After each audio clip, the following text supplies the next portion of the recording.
In 1992, during a routine highway construction project in San Diego County, California, workers unearthed the fossilized remains of a mastodon. Southern California had plenty of Ice Age megafauna, but when paleontologists arrived to examine the site, they found something that should not have been there. Large stones, broken bones, fracture patterns that made no sense. Not unless someone had been there. Not unless someone had smashed those bones deliberately while the animal was freshly dead, extracting the marrow with rocks used as hammers and anvils. The team, led by Dr. Stephen Holan, spent years analyzing what they found. They documented 5 large stones and a broken anvil stone lying among the mastodon skeleton. The bones showed distinctive spiral fractures on the limb bones, concentrated percussion marks on specific skeletal elements. These were not the kind of breaks you get from natural processes, from sediment pressure or geological shifting over millennia. These were the marks of intentional breakage, the kind you create when you strike fresh bone with force and purpose. They tested their hypothesis. They took modern elephant bones and smashed them with similar stones, using the same techniques humans might have used. The fracture patterns matched perfectly. Then came the dating. They used uranium-thorium dating on multiple bone samples, sent them to 3 independent laboratories. Every single test came back with the same answer. 130,000 years ago. 130,000 years. That number should have made headlines. It should have rewritten textbooks.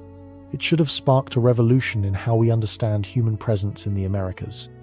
Instead, it sparked a fight. When the paper was published in Nature in 2017, the response from establishment archaeology was swift and harsh. Impossible, they said.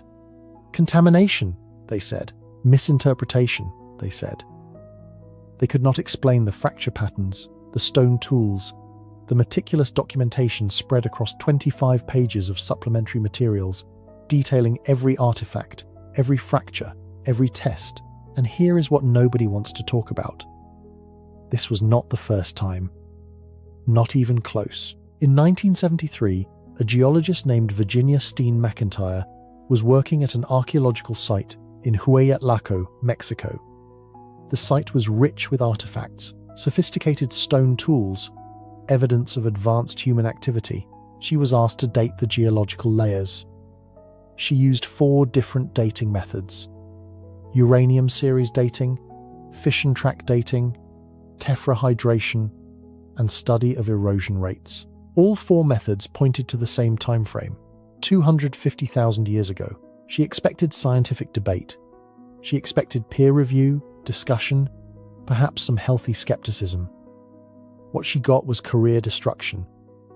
Her findings were rejected without proper peer review. Her professional reputation was attacked. She lost her position at the United States Geological Survey.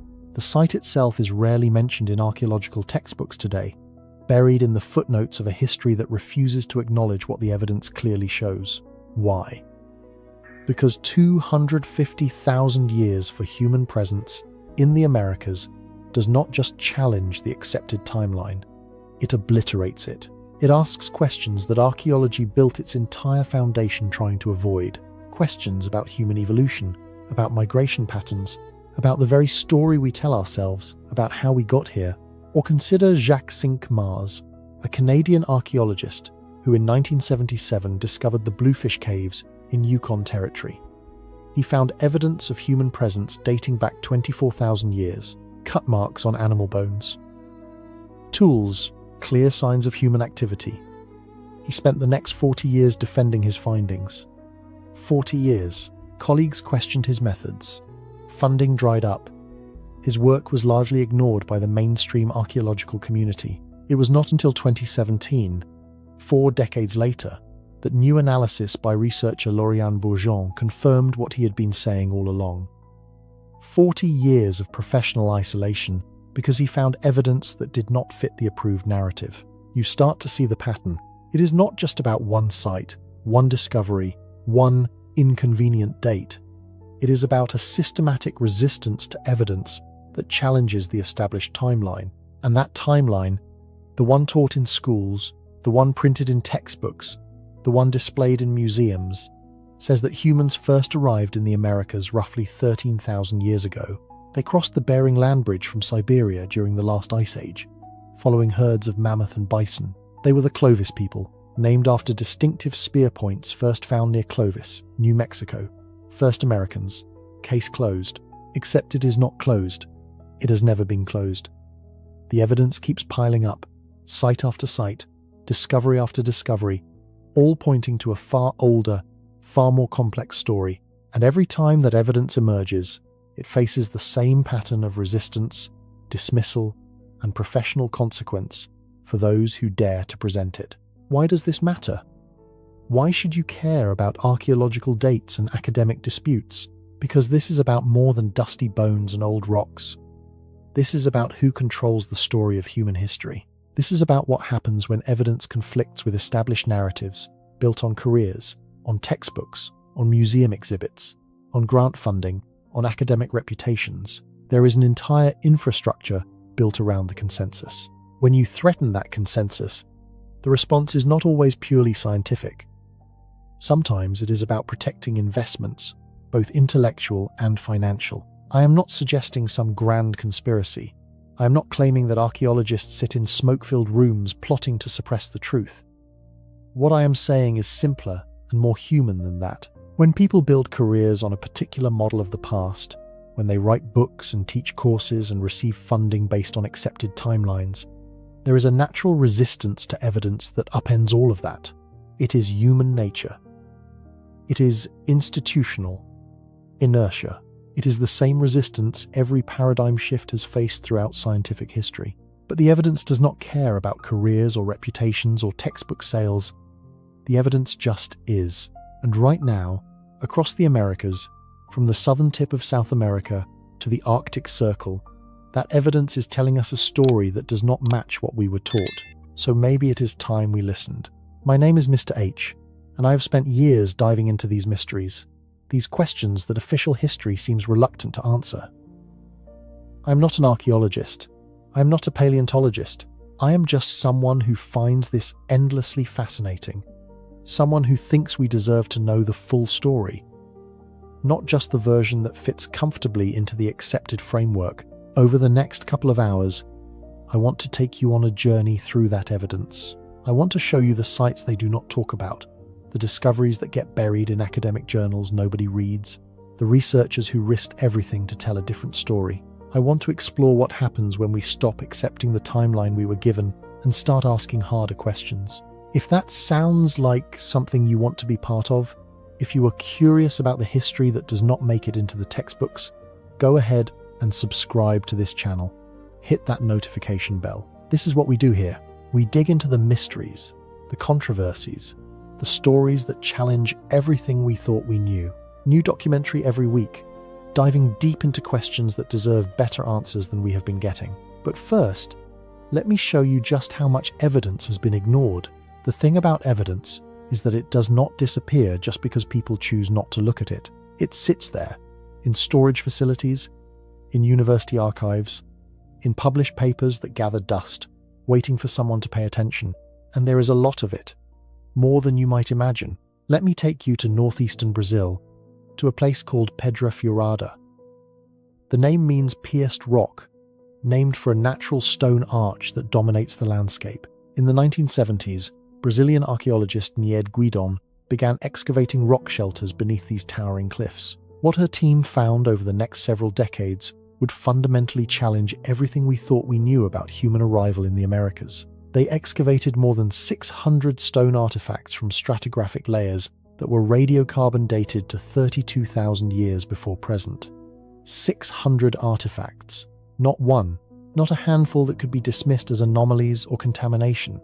600 pieces of worked stone, showing deliberate modification, systematic flake removal patterns, clear evidence of human manufacture. But it gets more interesting. Throughout the site, they documented 47 separate hearth features, circular arrangements of charcoal deposits, the remains of controlled fires. Some of these hearths were simple, others showed sophisticated construction. Stones arranged to contain and direct heat, the kind of fire management that requires knowledge, planning, intention, the kind that only humans create. Dr. Ruth Groen, an archaeologist from the University of Alberta, spent years studying the Pedra Furada findings. She examined the lithic technology, the stone working techniques. She compared them to known natural processes, to rocks broken by geological forces, by cliff falls, by river tumbling. The Pedra Furada artifacts did not match those patterns. They matched human manufacture, deliberate, purposeful, skilled. The response from North American archaeology was immediate and hostile. The artifacts were not tools, they claimed, just rocks broken by natural forces. The hearths were natural fires, started by lightning perhaps. Never mind that 47 separate natural fires, all happening to create circular patterns in the same cave system, strains credulity to the breaking point. Never mind that the stoneworking patterns matched human techniques documented at sites around the world. The site was dismissed.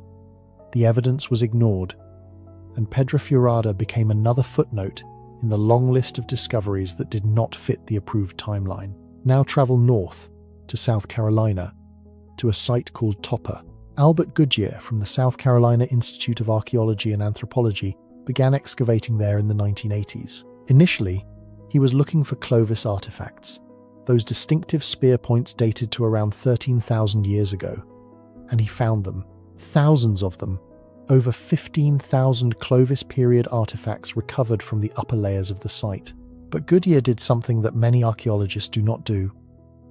Below the Clovis layer, he found another layer, and another, and another. Stone tools, cores showing systematic flake removal, evidence of fire use, all from layers that dated to 50,000 years ago. Predating Clovis by nearly 40 millennia, he brought in experts, geologists to verify the stratigraphy, to confirm that the layers had not been mixed or disturbed, dating specialists to run multiple tests using different methods. The results kept coming back the same. The deeper layers were old, very old, and they contained clear evidence of human activity. The tools from these pre-Clovis layers were different from Clovis technology. Simpler in some ways, but no less deliberate. Unifacial tools, cores with clear, striking platforms, flakes removed in predictable patterns, the kind of reduction sequences that only happen when someone sits down with a piece of stone and systematically works it into a tool. Academic response? Skepticism, demands for more evidence, suggestions that perhaps the artifacts were not really tools at all, despite showing every characteristic of human manufacture that archaeologists use to identify tools everywhere else in the world. Move now to western Pennsylvania, to Meadowcroft Rock Shelter. What he found was a remarkably well-preserved archaeological record stretching back 16,000 years. Stratigraphy so clear, so undisturbed, that you could read the layers like pages in a book. Charcoal from ancient fires, stone tools, animal bones showing butchering marks, the remains of basketry. Among the oldest perishable artifacts ever found in the Americas, Adovasio did everything right. He used rigorous excavation methods. He brought in outside experts to verify his findings. He had the charcoal radiocarbon dated by multiple laboratories. Every test confirmed the dates. 16,000 years of continuous human occupation. For 30 years, the site was rejected by mainstream archaeology. Too old, they said. Must be contamination, they said. Despite the fact that contamination on that scale, across that many samples, across that many independent tests, is essentially impossible. Despite the fact that the stratigraphy showed no evidence of disturbance, despite the fact that every scientific method available confirmed what Adovasio had been saying from the beginning. It was not until the late 1990s, after Monteverde in Chile provided undeniable evidence of pre-Clovis occupation, that Meadowcroft began to gain grudging acceptance. 30 years of rejection for a site that had been excavated with meticulous care and documented with scientific rigor. You see the pattern. Site after site, discovery after discovery. Evidence that challenges the Clovis first model faces the same wall of resistance. And it is not just individual sites. It is a pattern that repeats across 2 continents, spanning thousands of miles, involving dozens of independent researchers who have no connection to each other beyond finding evidence that does not fit the accepted timeline. In Chile, Tom Dillahey excavated Monteverde, finding clear evidence of human presence at 14,600 years ago. Wooden tools preserved in peat, foundation posts from structures, medicinal plants that could only have been transported from distant regions. It took 20 years of fierce academic debate before the site was finally accepted as legitimate. In Texas, the Gault site produced pre-Clovis artifacts from secure contexts. In Oregon, the Paisley Caves yielded human coprolites, fossilized feces, dated to 14,300 years ago. DNA analysis confirmed they were human, direct, undeniable evidence of human presence thousands of years before Clovis. In Florida, the Page-Ladson site produced stone tools and mastodon bones with butchering marks from 14,500 years ago, recovered from underwater deposits that had remained undisturbed since the Ice Age. Each site tells the same story. Humans were here earlier than the Clovis first model allows, not just a little earlier, thousands of years earlier. And in some cases, like Cerruti, like Hueyatlaco, like Pedra Furada, the dates push back not thousands, but tens of thousands of years. The evidence archive is extensive. It is well documented. It has been published in peer-reviewed journals.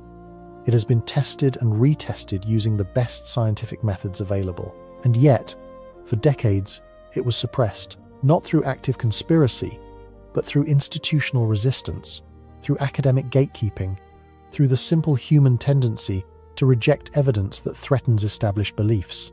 What does this tell us? It tells us that the story we were taught in school, the neat narrative of humans crossing the Bering Land Bridge 13,000 years ago and spreading south, is at best incomplete and at worst fundamentally wrong. It tells us that human history in the Americas is far older, far more complex, far more mysterious than the textbooks acknowledge. And it tells us something else, something perhaps more important. It tells us that we should be skeptical of consensus when that consensus relies on ignoring evidence. It tells us to ask harder questions, to demand better answers, to not simply accept what we are told just because it comes from authority. Because the truth is not found in consensus, it is found in evidence. And the evidence has been trying to tell us a different story for a very long time. We just were not listening. So let me ask you something.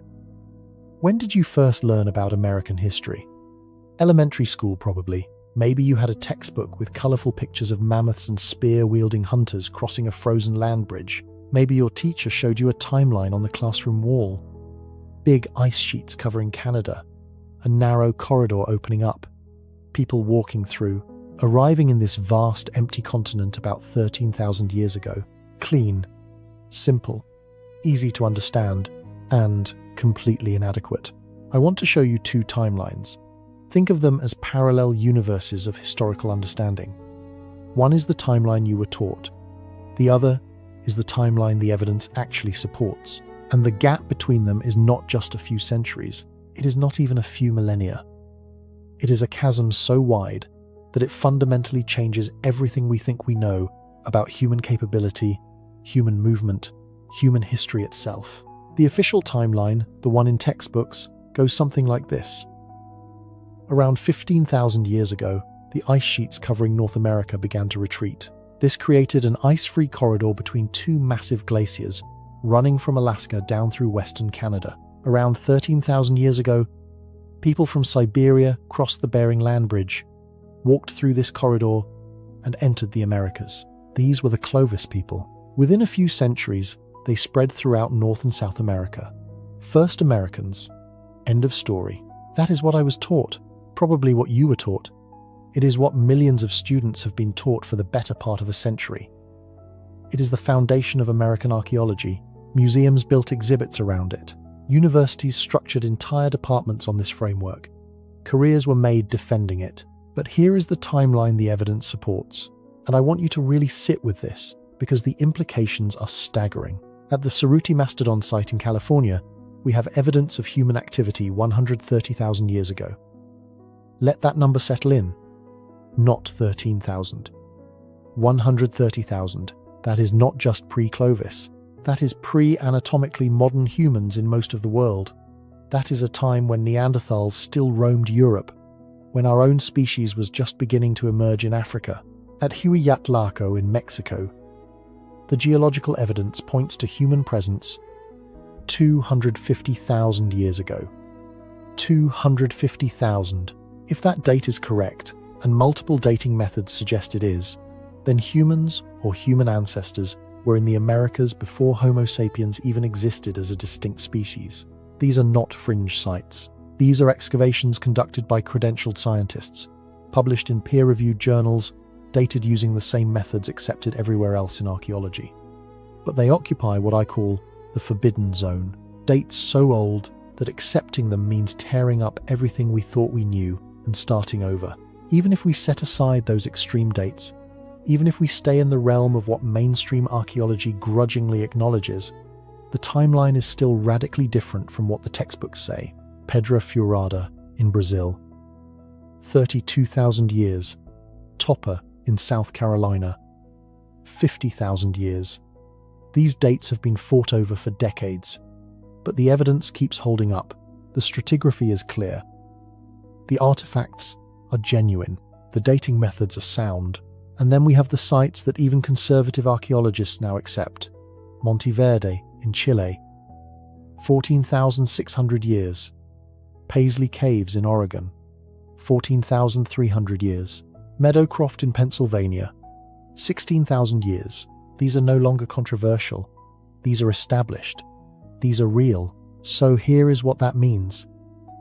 The ice-free corridor that supposedly allowed humans to enter the Americas? It did not open until around 13,000 years ago, but we have solid, accepted evidence of human presence at 14,600 years ago in southern Chile, 7,000 miles through terrain that was supposedly blocked by ice sheets. How do you walk 7,000 miles through a corridor that does not exist yet? You do not. Which means the entire Bering Land Bridge ice-free corridor model falls apart. If people were in Chile before the corridor opened, they got there some other way. Multiple ways, probably. Coastal routes, island hopping, maybe even transatlantic crossings during the Ice Age, when the distance was shorter and ice created stepping stones. This is the timeline they do not teach. Not because the evidence is weak, but because accepting it means acknowledging that the story we have been telling for a century is wrong. And institutions do not like being wrong. Textbook publishers do not want to reprint millions of books. Museums do not want to tear down exhibits they spent fortunes creating. Professors do not want to admit that the framework they have been teaching for 40 years is obsolete. So there is an acceptable window, dates that fall between about 15,000 and 13,000 years ago. Those can be debated, discussed, slowly integrated into the consensus. They do not threaten the fundamental model, they just push it back a little. But anything older than that enters the forbidden zone. And in the forbidden zone, different rules apply. Evidence gets scrutinized with a level of skepticism not applied to younger sites. Dating methods that are accepted everywhere else suddenly become questionable. Artifacts that would be recognized as human-made in any other context get dismissed as naturally broken rocks. The double standard is remarkable. If you find a Clovis point, a stone tool from 13,000 years ago, nobody questions whether it is a tool. The flaking patterns, the symmetry, the evidence of deliberate manufacture, all of it is obvious. But find that exact same quality of workmanship in a layer dated to 30,000 years ago, and suddenly it is controversial. Suddenly, maybe it is just a rock that broke naturally. Never mind that the breaking pattern does not match any known natural process. Why the double standard? Because one fits the timeline, the other does not. And this matters beyond just getting the dates right. It matters because it shapes how we see ourselves, how we understand human capability and resilience. The Clovis first model paints a picture of humans as relatively recent arrivals, walking into an empty paradise and spreading rapidly because they faced no competition. It is a narrative of inevitable expansion and dominance. But if humans were here for 30,000 years, 50,000 years, maybe longer, that is a completely different story. That is a story of adaptation to environments changing faster than anything in recorded history. That is a story of technological innovation, of maritime capability, of sophisticated navigation across vast distances. It makes our ancestors not lucky colonizers, but incredibly resilient survivors. And maybe that is the real reason the evidence gets suppressed. Not because of any conspiracy, but because it asks us to completely rethink who we are and where we came from. It asks us to abandon comfortable narratives and embrace uncertainty. It asks us to admit that we do not have all the answers, that maybe we never did. If you are still with me, if this is making you look at history differently, I want to invite you to go deeper. This channel exists to explore exactly these kinds of questions, the mysteries that do not make it into classrooms, the evidence that gets buried in academic journals nobody reads, the stories that challenge everything we thought we knew. Subscribe if you want more of this. Hit the notification bell so you do not miss the next documentary. Leave a comment telling me what historical mystery you want investigated next. This is not just me talking at you. This is a conversation. And your questions shape where we go. Because here is the truth. The timeline we were taught is not wrong because someone lied to us. It is wrong because it was built on incomplete evidence and then defended long after better evidence emerged. It is wrong because institutions resist change. It is wrong because admitting error is hard, especially when careers and reputations are built on the old model. But the evidence does not care about careers or reputations, and neither should we. The real timeline, the one the evidence supports, is far older, far stranger, and far more interesting than anything we were taught in school. And we are just getting started. Picture this. It is 4,000 years ago. You are standing on a beach in the Marquesas Islands, central Polynesia. Behind you, volcanic peaks rise into clouds. Before you, nothing but ocean. Thousands of miles of open Pacific. No GPS, no compass. Just water meeting sky in every direction, and you are about to sail across it. Not to another island you can see. Not following a coastline, but out into the void, trusting star paths and wave patterns and seabird flights to guide you to land you have never seen.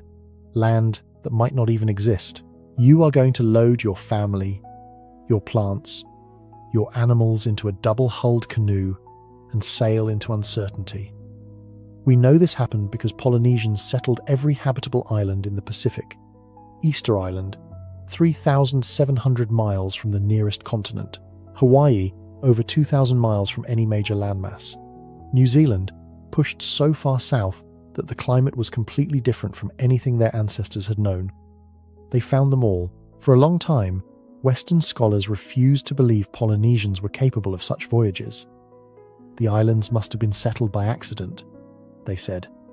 Fishermen blown off course. Lucky survivors of storms. The idea that ancient people could intentionally navigate thousands of miles of open ocean without instruments seemed impossible. Then in 1947, a Norwegian explorer named Thor Heyerdahl built a raft from balsa logs, exactly as pre-Columbian South Americans would have built it. He named it Kon-Tiki, and he sailed it from Peru to Polynesia, 4,300 miles across open ocean on a primitive raft with a small crew and basic provisions. It took 101 days, and it proved beyond any doubt that the voyage was possible. The academic establishment hated it. They spent decades trying to dismiss Heyerdahl's achievement, claiming it proved nothing about what actually happened. Just because something is possible does not mean it occurred, they argued. Except we now have evidence that it did occur.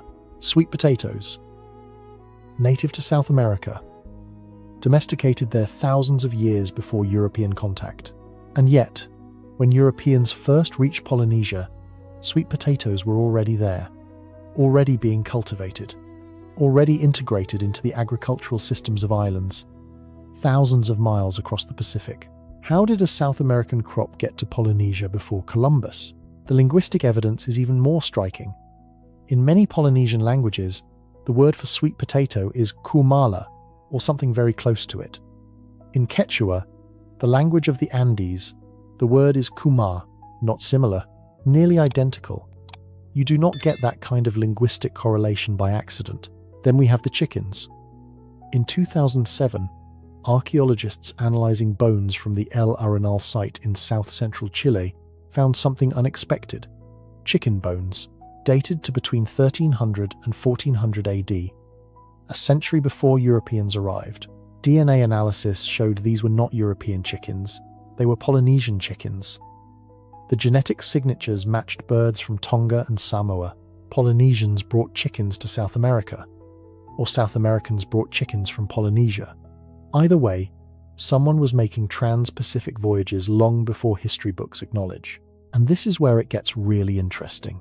Because if Polynesians could sail to South America 4,000 miles across open ocean, what is to stop them from going further? What is to stop them from reaching the west coast of the Americas and then continuing north or south along the coastline? Nothing. Absolutely nothing. In fact, there is evidence they did exactly that. Petroglyphs on the islands of Hawaii show images that closely resemble styles found in the Pacific Northwest. Some scholars have noted similarities between certain Polynesian fishhooks and those found in ancient sites along the California coast. Genetic studies have found Polynesian DNA markers in some indigenous South American populations, though the dates and mechanisms of admixture are still being debated. But here is what nobody disputes. Polynesians were the greatest oceanic navigators the world has ever known. They developed a sophisticated system of wayfinding that allowed them to cross vast distances with remarkable accuracy. They read the stars, not just their position, but their rising and setting points, their movement through the night sky. They read wave patterns, understanding how swells refract around distant islands, creating interference patterns detectable hundreds of miles away. They read clouds, knowing that certain formations indicate land beyond the horizon. They read birds, following species that return to shore each evening. This was not primitive guesswork. This was science. Empirical knowledge accumulated over generations, tested and refined, passed down through oral tradition with the same rigor we apply to written texts. And they were not alone. Maritime capability in the ancient world was far more advanced than we typically acknowledge. Consider the coast of ancient Peru. By 3,000 years ago, people there were building sophisticated watercraft. Not just rafts, but planked boats with sails. They were fishing far offshore, hunting marine mammals, transporting goods up and down hundreds of miles of coastline. They understood currents, winds, seasonal patterns, or look at the Arctic. Aleut and Inuit peoples developed kayaks and umiaks, skin boats so perfectly designed for their environment that modern engineers struggle to improve on them. These were not primitive survival craft. These were precision tools, each one custom built to the paddler's body, capable of handling the most violent seas on Earth. The Chumash people of coastal California built plank canoes called tomols, using techniques that required sophisticated understanding of hydrodynamics. These boats could carry a dozen people plus cargo, could handle open ocean swells, could travel between the mainland and the Channel Islands 30 miles offshore. All of this capability existed thousands of years ago. Not in theory. In practice, we have the archaeological evidence. We have the boats themselves, preserved in dry caves or recovered from waterlogged sites. We have the tools used to build them. We have the fish bones from species that live only in deep water, proving that people were fishing far from shore. So when we talk about how humans first arrived in the Americas, why do we assume they walked? Why is the default narrative always terrestrial migration through an ice-free corridor? What if they sailed? What if the first Americans were not following mammoths across frozen tundra, but following coastlines in boats, stopping at river mouths, fishing, gathering shellfish, moving south along a route that is now underwater because sea levels were 400 feet lower during the Ice Age? This is not wild speculation. This is the coastal migration theory, and it has been gaining serious traction in archaeology over the past 2 decades. Because it explains things the land route cannot. It explains how people got to Monteverde in southern Chile before the ice-free corridor opened. It explains why some of the oldest sites in the Americas are in South America, not North America, where you would expect them if people were walking south from Alaska. It explains the incredible diversity of settlement patterns we see. People along the Pacific coast, people in the interior, people in the Amazon, people in the Caribbean, multiple entry points, multiple migration waves, multiple technologies and cultures developing in parallel. And it means the real evidence of early American occupation is not on land. It is underwater, submerged beneath 400 feet of ocean that rose at the end of the Ice Age. Those Ice Age coastlines, where people would have lived, where the richest resources would have been, are now on the continental shelf, buried under sediment and seawater. We are looking in the wrong place. Every coastal site we have found is like finding a mountaintop settlement and trying to understand valley culture. The real story is beneath the waves, and we have barely begun to look there. But from what we have found, from the genetic evidence, from the linguistic connections, from the crops and animals that crossed oceans before they were supposed to, from the sophisticated watercraft and navigation techniques, from the sheer courage it took to sail into unknown waters with nothing but stars and waves to guide you, one thing becomes very clear. Ancient peoples were not primitive. They were explorers, innovators, risk-takers. They mastered environments we struggle to survive in. With modern technology, they crossed distances we find daunting with GPS and radar, and they did it thousands of years before history is willing to give them credit. The maritime mystery is not whether ancient people could have sailed to the Americas. It is why we ever doubted they would. There is a moment that happens when you fly over the Amazon rainforest. You look down and all you see is green, endless canopy stretching to every horizon, dense, impenetrable, primordial, the kind of wilderness that seems utterly untouched by human hands. And for centuries, that is exactly what we believed it was. Virgin jungle, nature at its most raw and unconquered. Then someone pointed LiDAR at it. LiDAR. Light detection and ranging. It uses laser pulses to map terrain beneath vegetation. And when archaeologists started using it over the Amazon basin, the jungle disappeared. The canopy became transparent. Cities, not villages, not scattered settlements. Cities, with streets laid out in grids, with plazas and ceremonial centers, with defensive earthworks and monumental architecture. Hundreds of them. In 2018 alone, researchers identified 452 previously unknown geoglyphs and earthwork sites in the Acre region of western Brazil. 452. And that was just one survey area. Some of these earthworks are massive. Perfect squares measuring 750 feet on each side. Circular ditches over 1,000 feet in diameter, with embankments rising 15 feet high. Geometric precision that required planning, mathematics, coordinated labor on a scale we associate with complex civilizations. And they are everywhere. Not clustered in one region, but spread across an area the size of Western Europe, connected by a network of raised causeways that stretch for thousands of miles. Let me be specific about that.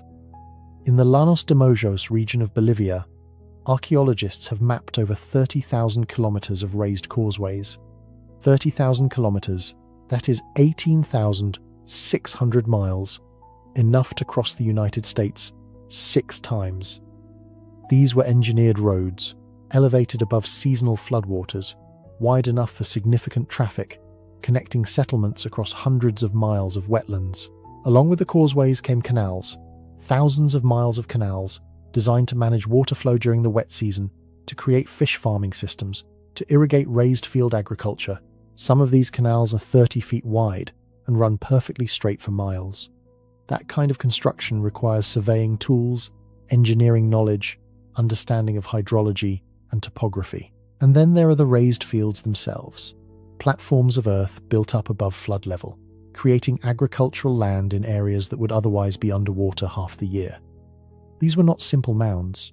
They were sophisticated systems with drainage channels, with soil amendments, with careful water management, covering an estimated 49,000 square miles. 49,000 square miles of engineered agricultural landscape. That is an area larger than Pennsylvania. The population required to build and maintain all of this? Conservative estimates put it at 8 to 10 million people in the Amazon basin before European contact. In a jungle we were taught was too hostile for large-scale civilization. But it gets stranger. Because these people did not just build on top of the soil, they built the soil itself. Terra preta. Black earth. If you dig in certain parts of the Amazon, you find layers of incredibly fertile soil that can run 6 feet deep. It is not natural. Natural Amazonian soil is notoriously poor, acidic, nutrient depleted, but terra preta is different. It is rich in charcoal, in bone, in pottery fragments. It holds nutrients. It supports crops year after year without depleting. And here is the remarkable part. It is still fertile. 2,000 years later, terra preta patches are the most productive agricultural land in the Amazon. Modern farmers seek them out. You can identify them from satellite imagery because the vegetation grows differently, lusher, darker green. Nobody knows exactly how ancient Amazonians created it. We know it involves charcoal, probably from low-temperature burns. We know it includes organic waste, human and animal. We know pottery making was somehow part of the process, but the specific techniques, the proportions, the procedures that would allow us to recreate it at scale, those are lost. Modern soil scientists have been trying to reverse engineer terra preta for decades. They can make approximations, but they cannot quite match it, which means people without written language, without metal tools, without the wheel, created a technology that modern science, with all its instruments and knowledge, cannot fully replicate. Think about what that means. They understood soil chemistry at a level we are still trying to reach. They knew how to create self-sustaining fertility in one of the least fertile environments on Earth, and they did it across an area covering hundreds of thousands of square miles. This was not accidental. This was agricultural engineering on a continental scale, and we called them primitive. We called them primitive because we looked at the Amazon and saw jungle, and assumed jungle meant absence of civilization. We looked for stone temples and found none, so we concluded there was nothing to find. We looked for cities and could not see them because they were built from earth and wood, materials that the jungle reclaims within decades of abandonment. But they were there. They were always there. Millions of people living in managed landscapes, in engineered environments, in cities connected by roads and canals, farming soils they created themselves, managing fish populations in artificial ponds, manipulating forest composition to favor useful species. The Amazon we think of as pristine wilderness is actually a garden gone feral, an engineered landscape abandoned when 95% of its population died from European diseases in the century after contact. And this is just the Amazon. Similar stories are emerging from across the Americas. In the southwestern United States, ancestral Puebloans built roads that ran perfectly straight for miles across empty desert, connecting settlements that could be 50 miles apart. Some of these roads are 30 feet wide. In the desert, where there were no carts, no horses, no wheeled vehicles. Why build a 30-foot wide road when all you have are people walking? We do not know. But they did it anyway.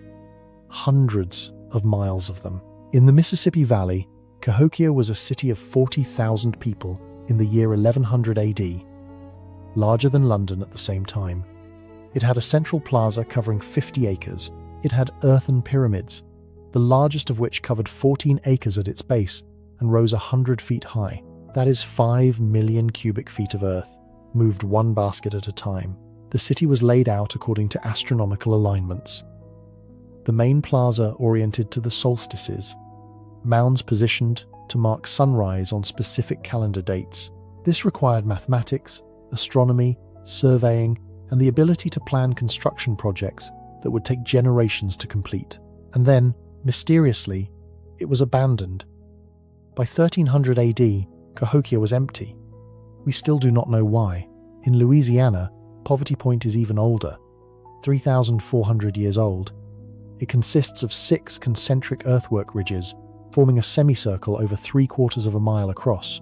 The amount of earth moved to create these ridges is estimated at over 30 million cubic feet, built by people who supposedly had only the most basic tools.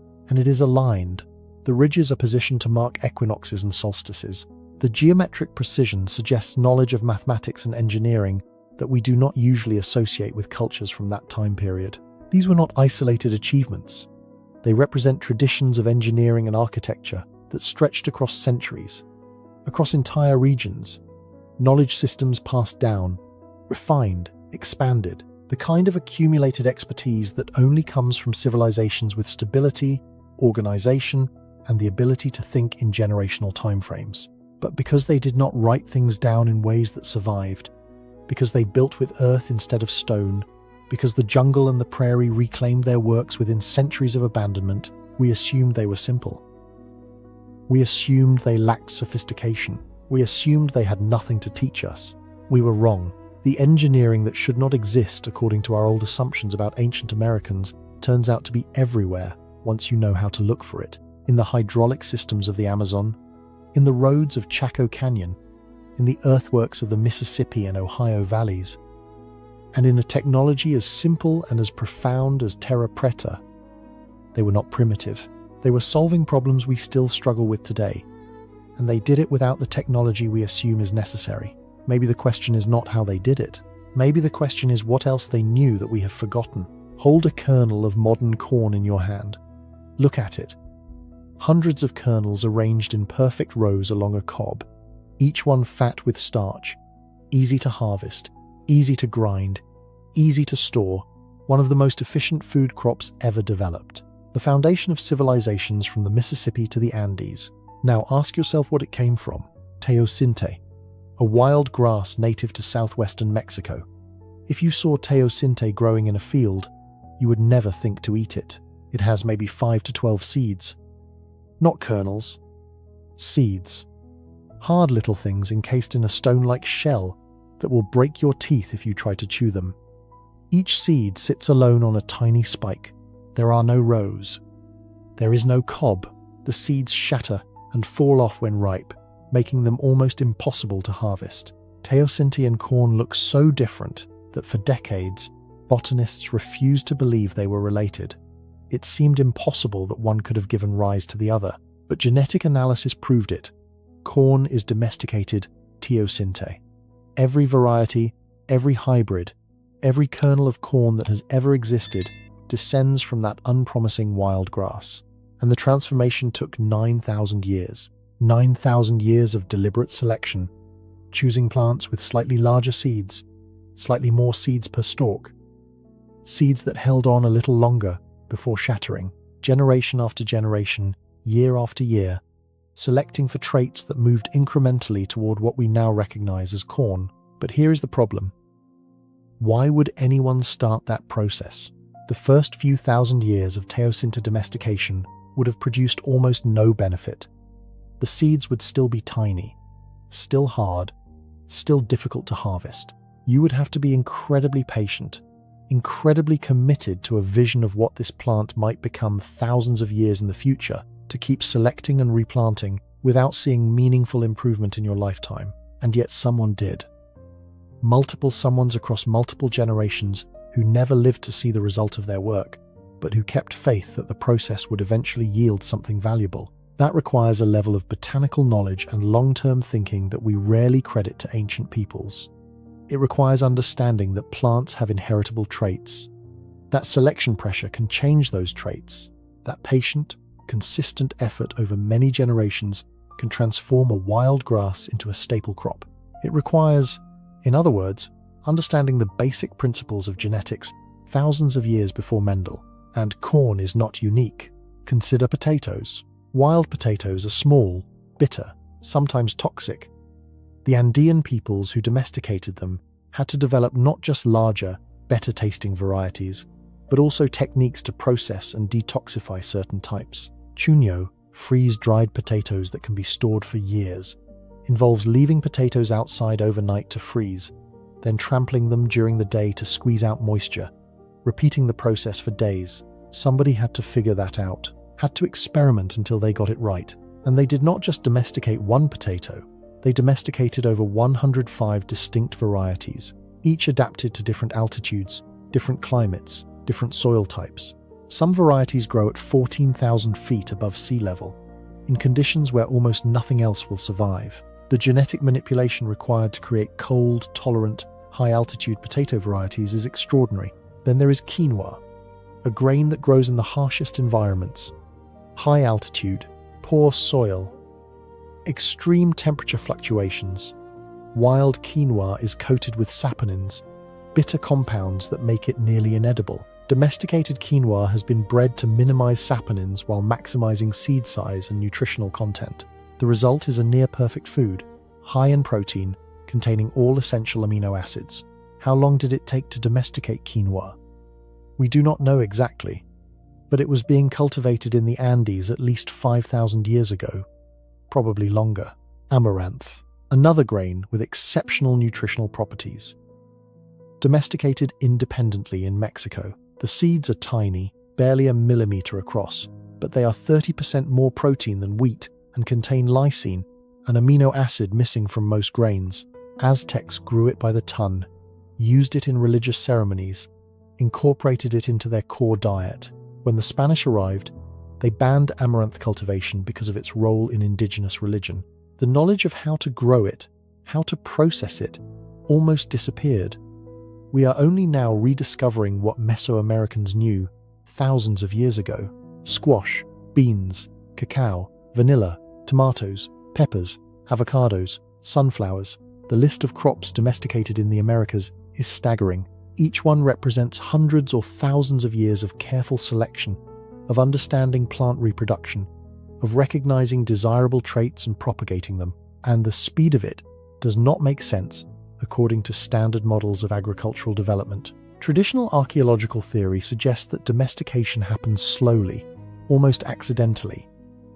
Over many generations, they gradually shift from gathering to encouraging to deliberate cultivation. It is portrayed as a passive process, driven more by circumstance than intention, but the American evidence does not fit that pattern. The transformations are too dramatic, too rapid, too sophisticated. Corn from Teosinte in 9,000 years sounds like a long time, until you realize that for most of that period, the plant would have looked almost identical to its wild ancestor.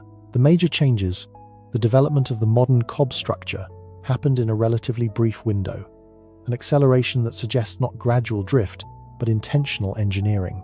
Potatoes diversifying into 105 varieties, each suited to specific microclimates and altitudes, does not happen by accident. That is people actively breeding for specific traits, testing the results in different environments, selecting the best performers, and consider what this means for knowledge transmission. These domestication programs took longer than any human lifetime, longer than any memory. The people who started domesticating Teosinte never saw corn. The people who harvested corn had no direct knowledge of the original wild grass or the first tentative steps toward domestication. This means they had systems for preserving knowledge across generations, oral traditions, teaching methods, record keeping of some kind, ways to pass down not just techniques but the underlying principles, understanding of how plants work, how they reproduce, what traits are valuable and how to select for them. Without writing, they created and maintained sophisticated knowledge systems that functioned for millennia. We have lost most of it. The agricultural collapse that followed European contact destroyed not just populations but entire bodies of knowledge. Techniques for growing specific crops in specific conditions, understanding of plant genetics bred through observation over thousands of years, methods of food preservation and storage that allowed ancient Americans to thrive in environments where modern agriculture struggles. Some of it survives. Indigenous farmers in the Andes still grow potato varieties their ancestors developed. Traditional farming practices in Mexico still incorporate principles that date back millennia, but much is gone, irretrievably, and what remains should humble us. Because when we look at what ancient Americans achieved in plant domestication, when we see the diversity of crops they developed, the sophistication of the knowledge required, the patience and vision necessary to transform wild grasses and roots into the foods that now feed billions of people worldwide, one thing becomes clear. They were not stumbling toward agriculture.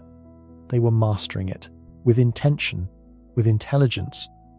The agricultural enigma is not how they did it without modern tools or scientific instruments. It is how they knew to try.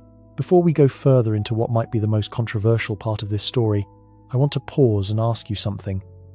What mysteries do you want explored next? Because this channel exists for people like you, people who ask questions that do not have easy answers, people who wonder about the parts of history that do not make it into textbooks. So leave a comment. Tell me what keeps you up at night. The Sphinx water erosion controversy? Göbekli Tepe, and the question of who built it? The Denisovan mystery, and why we keep finding their DNA in unexpected places? Ancient megalithic sites that seem to require technology we assume did not exist? Your questions drive where we go. and I read every single comment. So let me know, what rabbit hole should we dive down next? All right. The Younger Dryas. 12,800 years ago, something happened. Something catastrophic. Something that changed the climate of the entire planet in less than a human lifetime. We know this from ice cores. Scientists drilling into the Greenland ice sheet can read climate history like a book. Each layer of ice represents a year of snowfall, and trapped in that ice are bubbles of ancient atmosphere, dust particles, chemical signatures that tell us what the world was like when that snow fell. And 12,800 years ago, the record changes dramatically. Temperature drops fast. We are talking about a decrease of 15 degrees Fahrenheit in some regions within a decade, maybe less.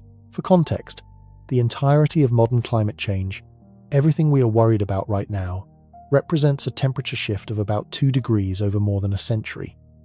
This was 15 degrees in 10 years. The warm period that had been melting the Ice Age glaciers suddenly reversed. Ice sheets that had been retreating started advancing again. Sea levels that had been rising stopped. In some areas, they even dropped slightly as water got locked back into ice. This cold snap, this sudden return to near glacial conditions, lasted for about 1,200 years. We call it the Younger Dryas, named after an Arctic wildflower that suddenly appears in the pollen record across Europe during this period, a flower that only grows in tundra conditions. Its presence in places that had been temperate tells us those places became tundra. For over a century, scientists have been trying to figure out what caused it. The leading theory for a long time was that melting ice sheets released massive amounts of fresh water into the North Atlantic, disrupting ocean currents, shutting down the Gulf Stream, triggering rapid cooling. Plausible, supported by some evidence, but it does not explain everything. It does not explain the layer of platinum found in ice cores and sediment samples from 12,800 years ago. Platinum is rare in Earth's crust, but common in asteroids and comets. A spike in platinum levels suggests extraterrestrial input, something from space. It does not explain the nanodiamonds, tiny diamonds that only form under conditions of extreme heat and pressure, the kind of conditions you get from high-velocity impacts or airbursts. These nanodiamonds appear in a distinct layer at archaeological sites across North America, Europe, and Asia, all dating to the same narrow window, the start of the Younger Dryas. It does not explain the carbon sphere rules. Tiny balls of carbon with melted surfaces formed when organic material is exposed to temperatures exceeding 2,000 degrees Celsius. Again, found in that same layer, across multiple continents. It does not explain the iridium anomaly. Iridium, like platinum, is rare on Earth but common in space rocks, and there is an iridium spike in sediments from the Younger Dryas boundary. Put all of this together, and you get something that looks a lot like impact evidence. Not one large asteroid like the one that killed the dinosaurs, but a fragmented comet breaking apart in the atmosphere, creating multiple airbursts and impacts across a wide area. The kind of event that would generate enormous heat, starting wildfires across entire continents. The kind of event that would throw massive amounts of dust and debris into the atmosphere, blocking sunlight, triggering rapid cooling. This is called the Younger Dryas impact hypothesis. And for the past 2 decades, it has been one of the most contentious debates in archaeology and geology. The evidence keeps accumulating. Impact markers have now been found at over 50 sites spanning 4 continents. The Greenland ice sheet itself shows signs of a massive impact crater, buried under ice, dated to roughly the right period. In 2018, researchers published findings of a 19-mile-wide crater beneath Hiawatha Glacier. The dating is still being refined, but it falls within the Younger Dryas timeframe. And then there is what happened to the animals. 35 genera of large mammals went extinct in North America at the end of the Pleistocene. Mammoths, mastodons, giant ground sloths, saber-toothed cats, dire wolves, American lions, short-faced bears, giant beavers, camels, horses. Gone. Not over millions of years, over centuries. The timing coincides almost exactly with the Younger Dryas boundary. Traditional explanations blame humans. The overkill hypothesis says that Clovis hunters, spreading rapidly across the continent, hunted the megafauna to extinction. And there is some evidence for this. We find Clovis points embedded in mammoth bones, We know humans hunted these animals, but would hunting alone cause such a comprehensive collapse? 35 genera across an entire continent, all within a few centuries? Humans had been in the Americas for thousands of years before Clovis, if the pre-Clovis evidence is correct, without causing extinctions on this scale. And it was not just North America. South America lost most of its megafauna at the same time. Australia had already lost its megafauna, but Europe and Asia also saw significant extinctions during this period. A global pattern of large animal die-offs concentrated in a narrow time window. Climate change was certainly a factor. The Younger Dryas cold period would have stressed animal populations, but again, these animals had survived previous glacial cycles. They had made it through the entire ice age. Why did they suddenly collapse when the ice was already retreating? Unless something else happened. Something sudden. Something catastrophic. Multiple comet airbursts over North America would explain the burn layers found at Clovis sites. Layers of charcoal and ash indicating massive wildfires. You see this at site after site. The archaeological record shows normal occupation, then fire, then a gap, then recovery or abandonment. It would explain the sudden disappearance of Clovis culture itself. For a brief period, Clovis points are everywhere across North America. Then, right at the Younger Dryas boundary, they vanish. The technology changes. The population appears to crash. Some regions show no human occupation at all for generations. What happened to the Clovis people? If your world suddenly caught fire, if impact debris rained from the sky, if the animals you depended on started dying en masse, if the climate shifted into a brutal cold snap within your lifetime, you would not leave much of an archaeological record either. You would be too busy trying to survive. And this brings us to why the Younger Dryas impact hypothesis faces such resistance. Because if it is true, it means human history was shaped by cosmic catastrophe. It means civilizations can be wiped out by events beyond any possible control or preparation. It means the story of human progress is not a steady upward climb, but a series of survivals punctuated by disasters. That makes people uncomfortable. It challenges the gradualist paradigm that dominates geology and archaeology. It suggests that catastrophism, the idea that Earth's history is shaped by sudden violent events rather than slow, steady processes, might have more validity than modern science wants to admit. And catastrophism has baggage. It was associated with religious explanations, with biblical flood narratives, with pre-scientific thinking.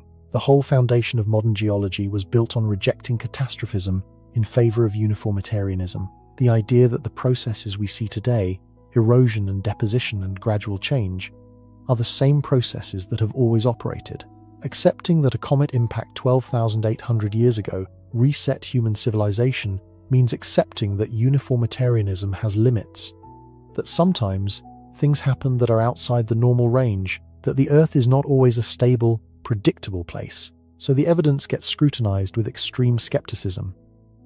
Every claim is challenged, every interpretation is debated, and researchers who support the hypothesis find themselves marginalized, their work dismissed, their funding threatened, but the evidence does not go away. The platinum is there, the nanodiamonds are there, the spherules are there, the crater is there, the extinction event is there, the cultural collapse is there, all of it clustering around the same moment in time. Something happened, something that changed everything, and we are only now beginning to understand what it was. The Younger Dryas is not just ancient history. It is a reminder that we live on a planet that exists in a cosmic shooting gallery, that the sky can fall, that everything we build can be undone in a moment, and it makes you wonder what else we have forgotten. What other catastrophes lie buried in the geological record? What other stories of survival and loss have been erased by time? The Hopi tell a story. They say humanity has lived through multiple worlds, each one destroyed, each one giving way to the next. The first world was destroyed by fire, the second by ice, the third by water, a great flood that covered the earth, forcing the people to climb higher and higher until they found refuge in hollow reeds, floating on the surface until the waters receded. Then they emerged through the Sipapu, the opening between worlds, into this fourth world where we live now. Just a myth, right? Ancient people trying to make sense of a chaotic universe, inventing stories to explain things they could not understand. Except the Navajo tell almost the same story. Different details, different names, but the core is identical. Multiple worlds, a great flood, survivors climbing to safety, emergence into a new world. The Mayan Popol Vuh describes a great flood that destroyed the third creation. The gods looked down at what they had made and found it wanting, so they sent water to wash it all away. Only a few survived, clinging to logs, to drift until the waters subsided and the world could begin again. The Cree have flood stories. The Haida, the Tlingit, the Salish, the Kwakwaka'wakw, the New Charnulf. Across the Pacific Northwest, from Alaska to Washington, indigenous nations preserve memories of a time when the seas rose rapidly, when coastlines vanished, when entire landscapes were swallowed by water. And these are not vague stories about long ago and far away. They are specific. They describe places. They describe what was lost, hunting grounds, villages, sacred sites, all gone beneath the waves. For a long time, Western scholars dismissed these stories as mythology. Universal flood myths, they said, appear in cultures around the world because flooding is a common experience. Rivers overflow. Storms bring high water. People naturally create stories to explain these events, and over time the stories grow in the telling until a local flood becomes a world flood. Neat explanation. In the traditions of the Pacific Northwest coastal peoples, the flood stories describe specific geographic changes. They talk about islands that disappeared, about bays that were once valleys, about hunting grounds that are now underwater, and they describe these changes as happening within the memory of their ancestors, not in some mythical time beyond reckoning, but in living memory passed down through oral tradition. So what if we stop calling them myths and start calling them oral history? What if these stories preserve actual events, geological catastrophes that people witnessed and remembered and passed down through generations because they were too important to forget? 14,600 years ago, the Earth's climate was warming rapidly as the last ice age came to an end. Massive ice sheets covering North America and Eurasia were melting. The water had to go somewhere. It went into the oceans.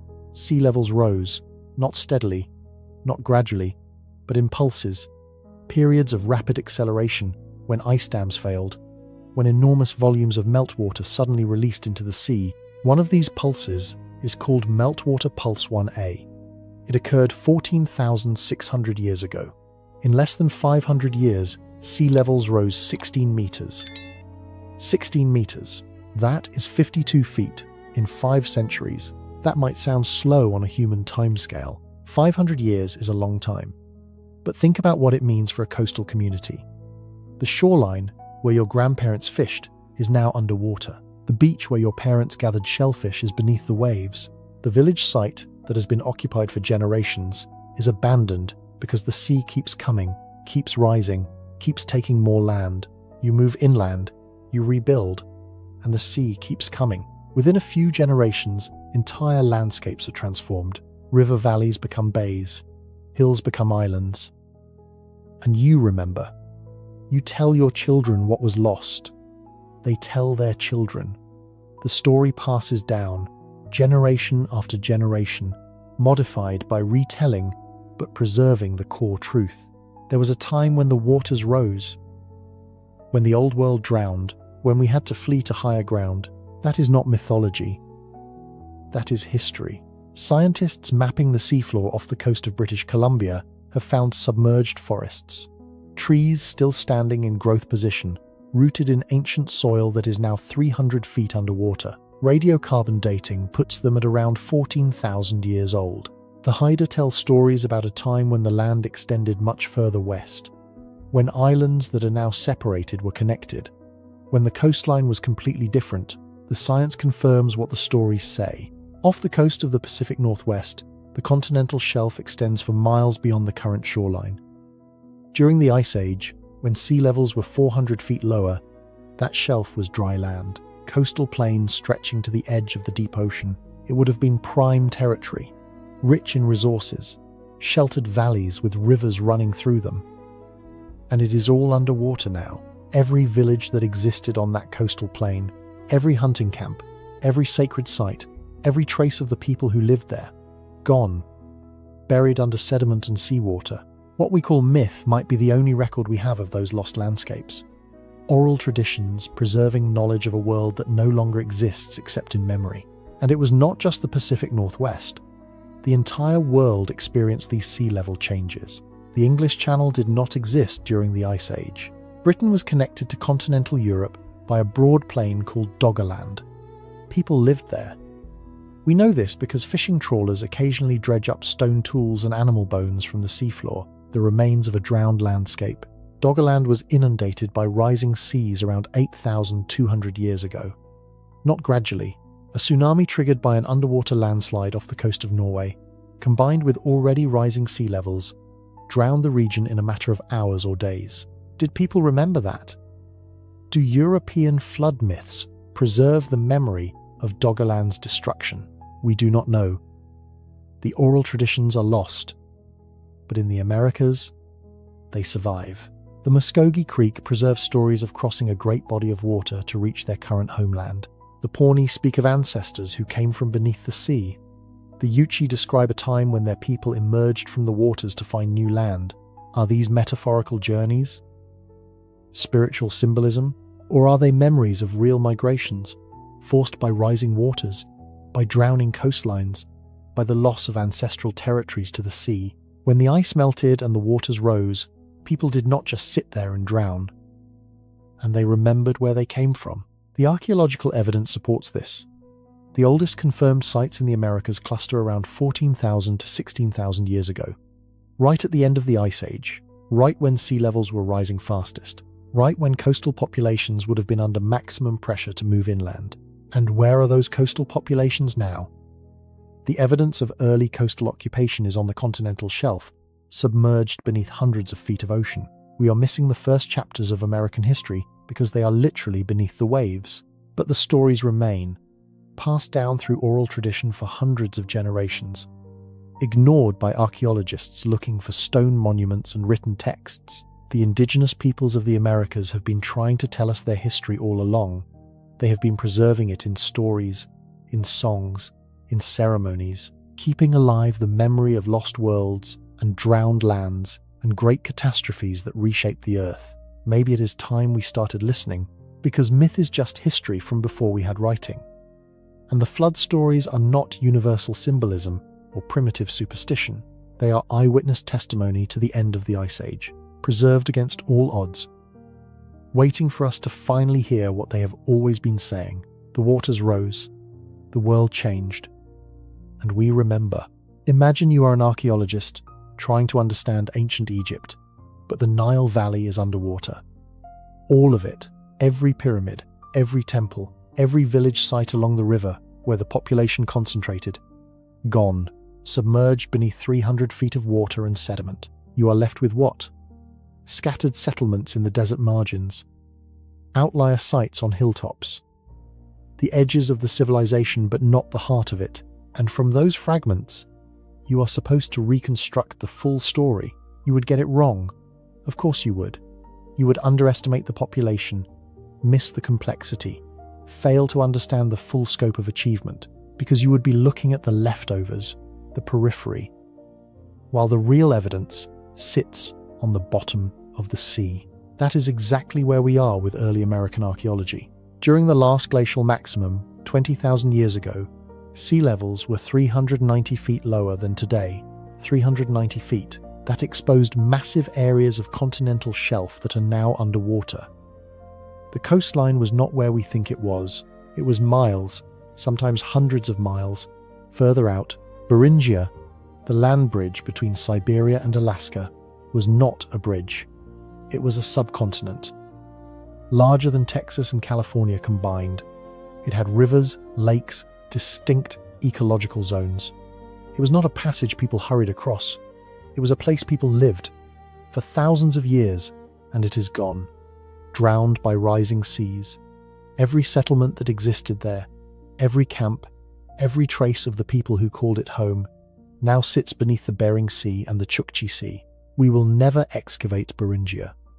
the archaeological record is lost. Or consider Sunda, the landmass that connected mainland Southeast Asia with Indonesia and the Philippines during the Ice Age, larger than India, now submerged. Or Sahul, which joined Australia, New Guinea, and Tasmania into a single continent, also underwater. These were not barren wastelands. They were prime real estate. River valleys, coastal plains, the exact kind of environments humans preferentially occupy. And in the Americas, the pattern holds. The richest archaeological sites tend to be near water. Rivers, lakes, coastlines. That is where resources concentrate. That is where people settle. So where would Ice Age people have lived? On the Ice Age coastline, which is now 390 feet underwater. Off the coast of California, the continental shelf extends for miles. During the Ice Age, that was dry land. Coastal valleys with freshwater streams running into the ocean, estuaries teeming with fish and shellfish. The kind of environment that supports dense populations, all underwater now.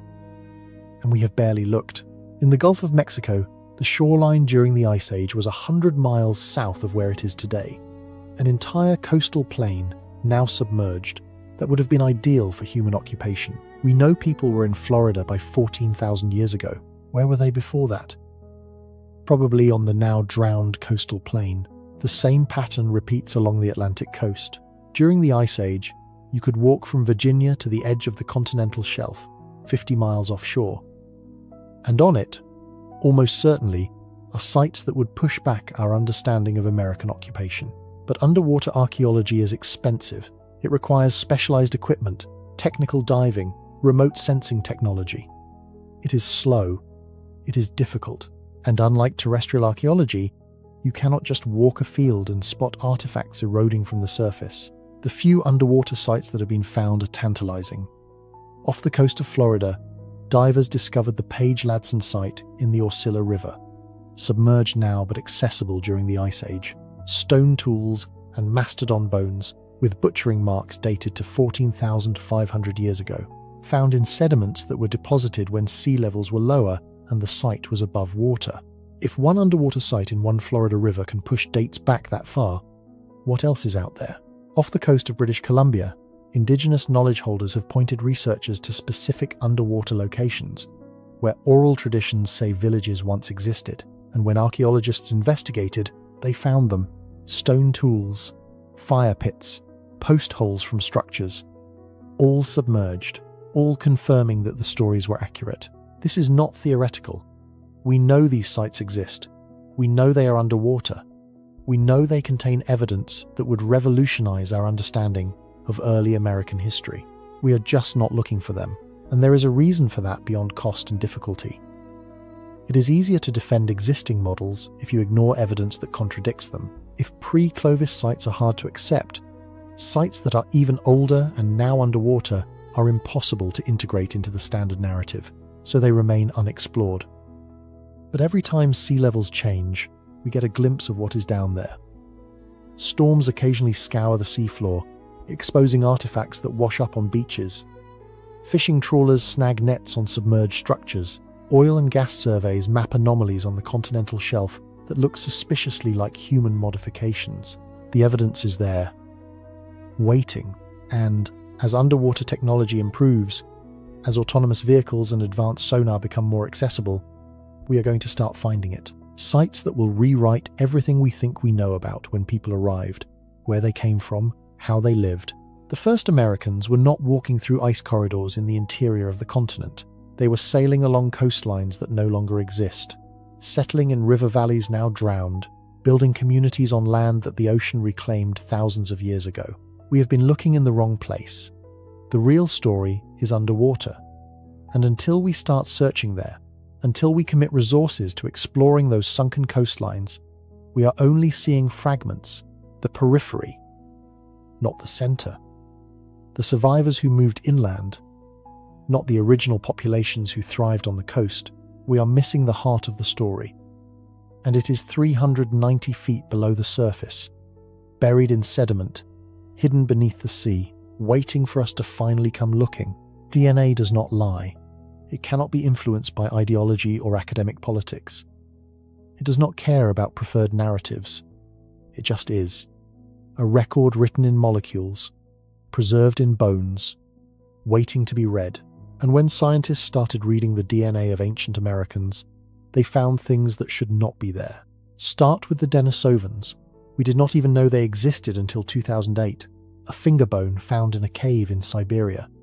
Too fragmentary to identify by morphology alone.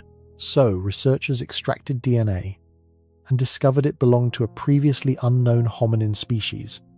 Not Homo sapiens, not Neanderthal, something else, a ghost lineage that had been living alongside both for hundreds of thousands of years. Denisovans interbred with early modern humans. We know this because Denisovan DNA shows up in living populations today. Papua New Guineans carry about 5% Denisovan ancestry. Aboriginal Australians have it too. Across Melanesia and into Southeast Asia, you find traces of Denisovan genes. That makes sense geographically. The Denisovan remains we have found so far come from Asia. Interbreeding with populations in that region fits the evidence. But then researchers started looking at Native American genomes, and they found Denisovan DNA there too. Not much. Trace amounts, but it is there. In Amazonian populations, in groups from Central and South America, Denisovan genetic markers showing up thousands of miles from where Denisovans are supposed to have existed. How? The standard model says Native Americans descend from a small founding population that crossed from Siberia into Alaska roughly 15,000 years ago. This population would have carried whatever Denisovan ancestry was present in their Siberian ancestors. Fine, that explains some of it, but the distribution does not match. The Denisovan markers in South American populations do not appear in the same frequencies or patterns as those in North American or Siberian groups. They look different, like they came from a separate admixture event, which means either Denisovans themselves somehow reached South America, or a population that had interbred with Denisovans arrived in the Americas through a different route at a different time than the main Beringian migration. Neither option fits the textbook model. Then there is the Australian connection. In 2015, geneticists analysing ancient DNA from South American populations identified genetic markers related to Aboriginal Australians and Melanesians, not Siberian populations, not Northeast Asian lineages. Australian. The signal is clearest in Amazonian groups and in ancient remains from Brazil, particularly in a famous skeleton called Luzia, an 11,500-year-old woman whose cranial features do not match modern Native Americans. Her skull morphology is more similar to African or Australian populations. For decades, this was explained as variation within early American populations, just normal human diversity, but the DNA backs up what the skull suggested. There is an Australasian genetic component in some ancient South Americans. This has been called the Y-Picuera, or population Y signal. Population Y because we do not know who they were, where they came from, or when they arrived, just that their genetic signature exists in people who should not have it according to conventional models. Did Australians or Melanesians somehow cross the Pacific and reach South America thousands of years ago? The distance is enormous, but we know Polynesians were capable of trans-Pacific voyages, and Australians had sophisticated watercraft. During the Ice Age, when sea levels were lower, island hopping across the Pacific would have been easier than it is now. It sounds impossible. And there is more. A ghost population. That is what geneticists call it. DNA evidence of an ancestral group that contributed to Native American genomes but does not match any known population, living or dead. When researchers model the genetic ancestry of Native Americans, they find components that do not trace back to known Siberian or East Asian groups. Something else is in the mix. A lineage that either went extinct or has not been sampled yet. A population that existed, contributed genes to early Americans, and then vanished from the record. Or maybe they are not extinct. Maybe we just have not found them yet because they are underwater, along with everything else from the Ice Age coastlines. The three-wave model used to be archaeological orthodoxy. 3 distinct migrations from Siberia into the Americas. First, the Paleo-Indians who became most Native American groups, then the Na-Dene speakers who settled in the northwest, then the Inuit and Aleut who remained in the Arctic. Neat, tidy, supported by linguistic and archaeological evidence, and completely inadequate according to genetics. The genetic data shows multiple founding lineages, multiple periods of admixture, population movements that do not fit the three-wave framework. Instead of 3 clean migrations, you get a messy picture of repeated contact, multiple routes, different populations arriving at different times from different source regions. Some populations show genetic ties to Siberia, others to East Asia. Some have the Australasian signal. Some carry the ghost population DNA, and the Denisovan markers are scattered in patterns that suggest complex, repeated admixture rather than a single founding event. The Y chromosome data is particularly interesting. Most Native American Y chromosomes fall into haplogroup Q, which makes sense for a Siberian origin. But there are others. Haplogroup C shows up in some South American groups. Haplogroup C is common in Australia and Melanesia, rare in Siberia. Its presence in South America is another piece of evidence pointing to an Australasian connection. And then there are the mitochondrial lineages. Mitochondrial DNA passes from mother to child, unchanged, except for mutations, making it useful for tracing maternal ancestry. Native Americans have several mitochondrial haplogroups, most trace back to Asia, but the distribution and diversity suggest they arrived in multiple waves, not all at once.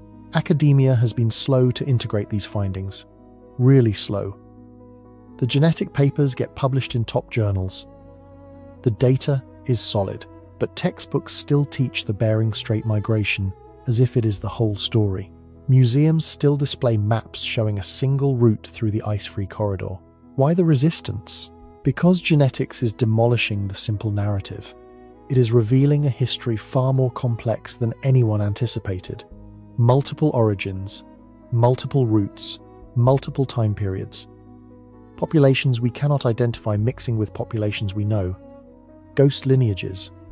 Extinct hominins contributing DNA. Trans-Pacific contacts that should not be possible. It is messy. It is complicated. It does not fit on a timeline you can teach to 4th graders, but it is the truth. Or closer to it than anything we had before. DNA is rewriting American history, whether archaeology is ready for it or not. And every new genome sequenced, every new sample analyzed, adds more complexity, more mystery, more questions. Who was population Y? When did they arrive? How did Australasian DNA get to the Amazon? What other lineages are hidden in the genetic record, waiting to be discovered? The molecules know. We just have to keep reading. There are ideas in archaeology that you can discuss openly. Ideas that might be wrong, might be right, but either way, they are acceptable topics for academic debate. You can propose them at conferences, write papers about them, disagree respectfully with colleagues who hold different views. And then there are ideas that will end your career. The Solutrean hypothesis is one of those. Here is what it proposes. 20,000 years ago, during the last glacial maximum, people living in southwestern Europe developed a distinctive stone tool technology. We call them the Solutrean culture, named after a site in France. Their signature achievement was a particular kind of projectile point. Thin, symmetrical, flaked on both sides using sophisticated pressure techniques. Beautifully made, wickedly sharp, these Solutrean points appear across France and Spain around 22,000 years ago. Then, roughly 19,000 years ago, the culture disappears. The points stop being made. The sites are abandoned. Climate was changing. The Ice Age was reaching its coldest point. Resources were scarce. Populations were under stress. And then, thousands of miles away, on the other side of the Atlantic Ocean, a very similar tool technology appears. Clovis points, the signature artifact of the first widely recognized culture in North America, dated to around 13,000 years ago. Thin, symmetrical, bifacially flaked. The resemblance to Solutrean points is striking. Not identical, but close enough that if you laid them side by side, you would see the family resemblance.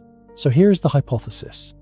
What if some Solutrean populations, facing environmental collapse in Europe, did what desperate people throughout history have done? They moved. They followed the ice edge across the North Atlantic, hunting seals and seabirds, living on the ice margin the way modern Inuit do, until they reached North America. It is not as crazy as it sounds. During the last glacial maximum, the Atlantic ice cap extended much further south than it does today. At its maximum extent, there was pack ice reaching from Europe almost to North America. Not solid ice, not a land bridge, but broken ice, ice flows. Marginal zones where marine mammals concentrate. Modern Arctic peoples live on ice edges. They hunt from ice. They travel across it. Distance is not the barrier, it seems, when you can walk on frozen ocean. And the Atlantic crossing would have been shorter then, much shorter. Maybe 1,500 miles of ice margin hopping. Still daunting, still dangerous, but not impossible. The tool similarity is real. Dennis Stanford from the Smithsonian and Bruce Bradley from the University of Exeter spent years documenting it. They are not fringe researchers. Stanford was one of the most respected Paleo-Indian archaeologists in North America. Bradley is an expert in lithic technology. They knew what they were looking at, and they found more than just surface similarity. The reduction sequences, the way the tools were made, showed parallels. The use of heat treatment to make stone easier to work, the specific overshot flaking technique used to thin the points. These are not universal techniques. They are specific technological choices. The hypothesis also explains something that the Bering Strait model does not. The sudden appearance of Clovis technology, fully formed across North America. There is no obvious developmental sequence, no gradual evolution from simpler to more complex forms. Clovis just shows up, already sophisticated. If Clovis technology was brought by migrants who already possessed advanced lithic skills, that would explain the sudden appearance. But here is where it gets politically dangerous. If Europeans reach the Americas first, or even if they reach the Americas at the same time as Asian migrations, that complicates indigenous claims to being the first Americans. It introduces the possibility of multiple founding populations, and in the context of modern politics, of land rights and sovereignty, and the legacy of colonialism, any suggestion that indigenous peoples were not the sole original inhabitants becomes toxic. The Solutrean hypothesis has been attacked not just on scientific grounds, but on political and ethical grounds. Researchers who support it have been accused of racism, of trying to undermine Native American rights, of providing ammunition for white supremacist narratives. Stanford and Bradley faced protests at conferences. Their talks were disrupted. They were disinvited from events. Colleagues refused to collaborate with them. The professional consequences were severe enough that most archaeologists will not even discuss the hypothesis publicly, whether they think it has merit or not. And the scientific criticisms are real. The genetic evidence is a major problem. Native American DNA does not show European ancestry from 20,000 years ago. If Solutrean populations contributed to the founding of American populations, and we do not, the time gap is also an issue. Solutrean culture ends around 19,000 years ago. Clovis appears around 13,000 years ago. That is a 6,000-year gap. If Clovis descended from Solutrean migrants, what were they doing for 6 millennia? Where are the intermediate sites? And while the tools are similar, they are not identical. Critics argue the similarities are superficial, that once you develop bifacial projectile point technology, you converge on similar solutions because physics and stone properties constrain the options. Similar does not mean related. These are fair criticisms. The hypothesis has problems, maybe fatal ones, but the visceral reaction against it goes beyond normal scientific skepticism. It reveals something uncomfortable about how we do archaeology. We like to pretend it is purely objective, driven only by evidence, but it is done by humans, embedded in political contexts, where certain questions carry consequences beyond the academic, and sometimes those consequences prevent us from asking the questions at all. Bruce Bradley has pointed out that if the same tool similarities appeared in Africa or Asia, nobody would question whether they indicated cultural contact or population movement. But in the Americas, the question itself is forbidden. The irony is that other evidence keeps emerging that complicates the simple Asia to America migration model.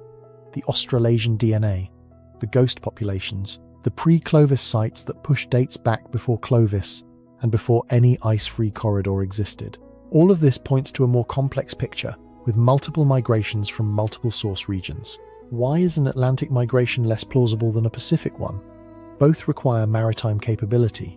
Both require people to cross vast distances. We have evidence of Polynesian contact. Why is European contact unthinkable? Maybe because accepting it means accepting that history is messier than we want it to be.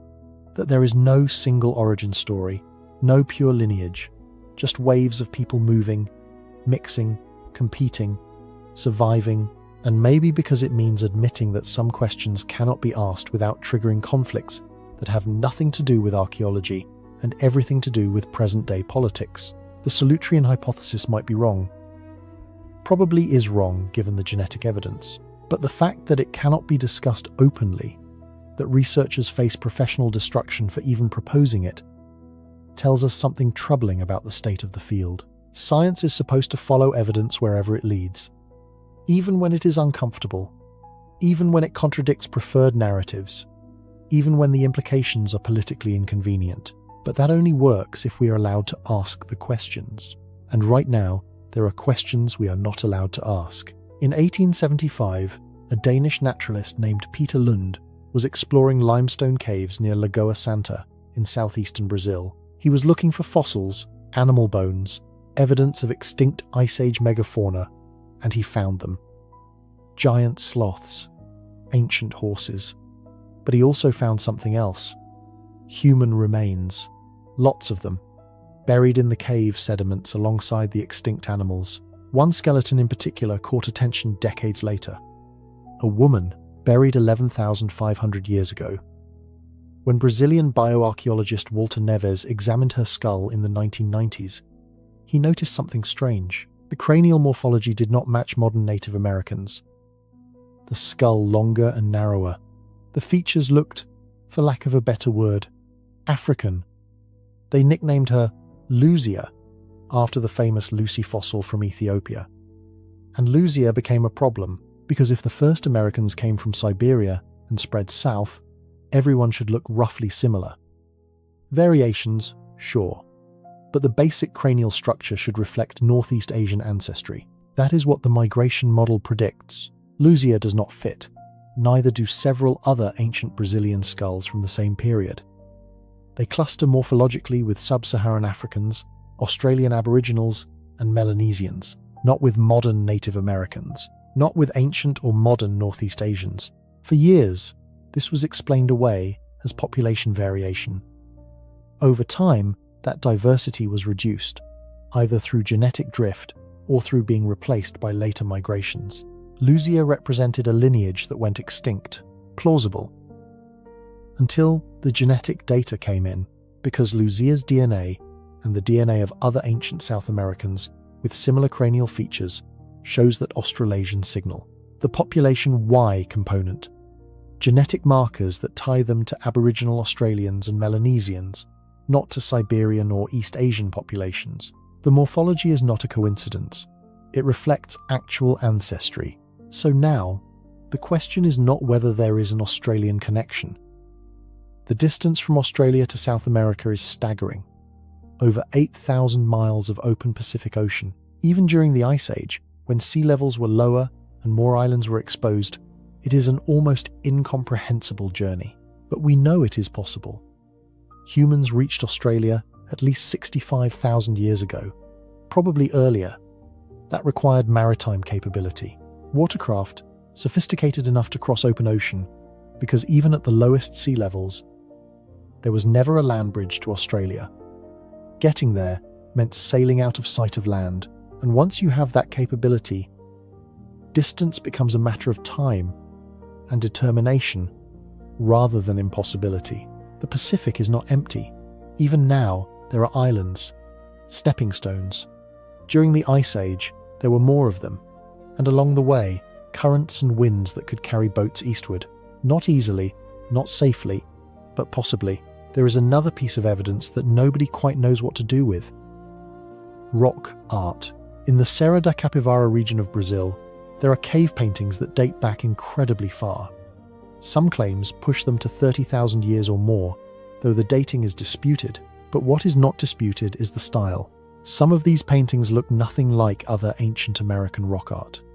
The figures are elongated, the compositions complex, the techniques distinctive, and they bear a striking resemblance to rock art from northern Australia. Similar subject matter, similar artistic conventions. Coincidence? Convergent evolution of artistic expression? Maybe. But when you combine it with the genetic data and the cranial morphology, it starts to look like a pattern. And then there are the botanical connections. Sweet potatoes in Polynesia before European contact, as we discussed earlier. But there are others. Bottle gourds, domesticated in Africa, appear in South America thousands of years before they should. Either they floated across the ocean, which seems unlikely given how far they would have to drift, or someone carried them. The linguistic evidence is thin. Aboriginal Australian languages and Native American languages show no obvious connections. But that is not surprising. 60,000 years of separation would erase most linguistic traces. If contact happened, it happened so long ago that languages would have diverged beyond recognition. What we are left with is this: genetic markers that should not be in South America but are. Skeletal morphology that matches Australian populations, not Asian ones. Rock art similarities that might mean something or might mean nothing. And the simple fact that humans have been crossing oceans for tens of thousands of years, reaching islands that should have been unreachable, accomplishing voyages that should have been impossible. The conventional model says people walked from Siberia through an ice corridor and spread south. That is it. One route, one origin. But Lucia and her people tell a different story. They tell us that the settlement of the Americas was not a single event but a complex series of migrations from multiple directions over many thousands of years. Some came from the north, some, possibly, from the west across the Pacific. And maybe, just maybe, some came from routes we have not even considered yet. The Australian connection is not proven. The evidence is suggestive but not conclusive. There are huge gaps in our knowledge. We do not know when this population arrived. We do not know what route they took. We do not know if it was a single migration or multiple contacts over millennia. But we know they were here. Their DNA is in living populations. Their bones are in Brazilian caves. Their story is written in molecules and morphology, and that story does not fit the textbooks. It never has. We just ignored it for a long time because acknowledging it meant admitting that American prehistory is far stranger and more complex than anyone imagined. Lucia is not an anomaly. She is evidence of voyages we cannot quite imagine, of human capability and courage that defies easy categorization, of a past that refuses to stay buried, no matter how inconvenient its implications. The Australian connection exists. We just do not understand it yet. But the bones are there. The DNA is there. The evidence is there, waiting for us to figure out what it means. Let me tell you how academic publishing works. You spend months, maybe years, conducting research.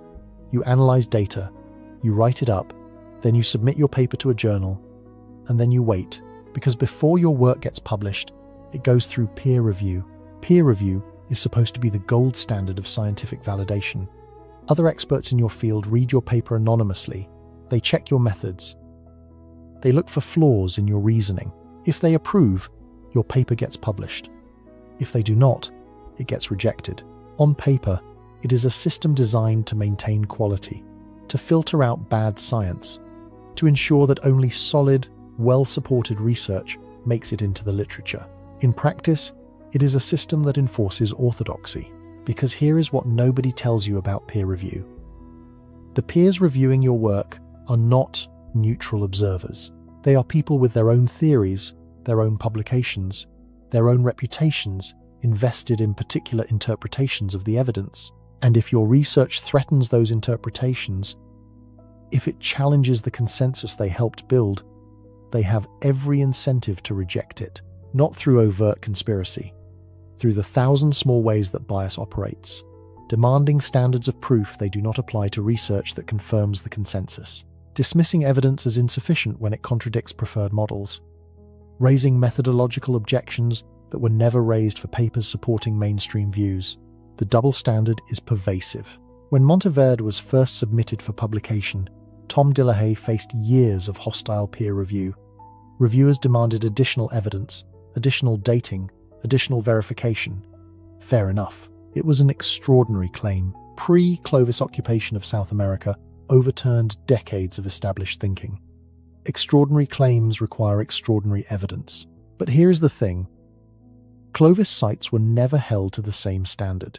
When someone found a Clovis point, when they dated a site to 13,000 years ago, there was no gauntlet of skeptical reviewers demanding multiple independent verification.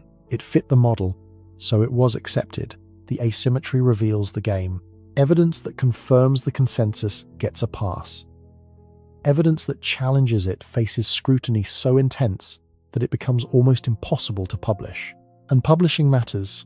In academia, if your work is not published, it does not exist.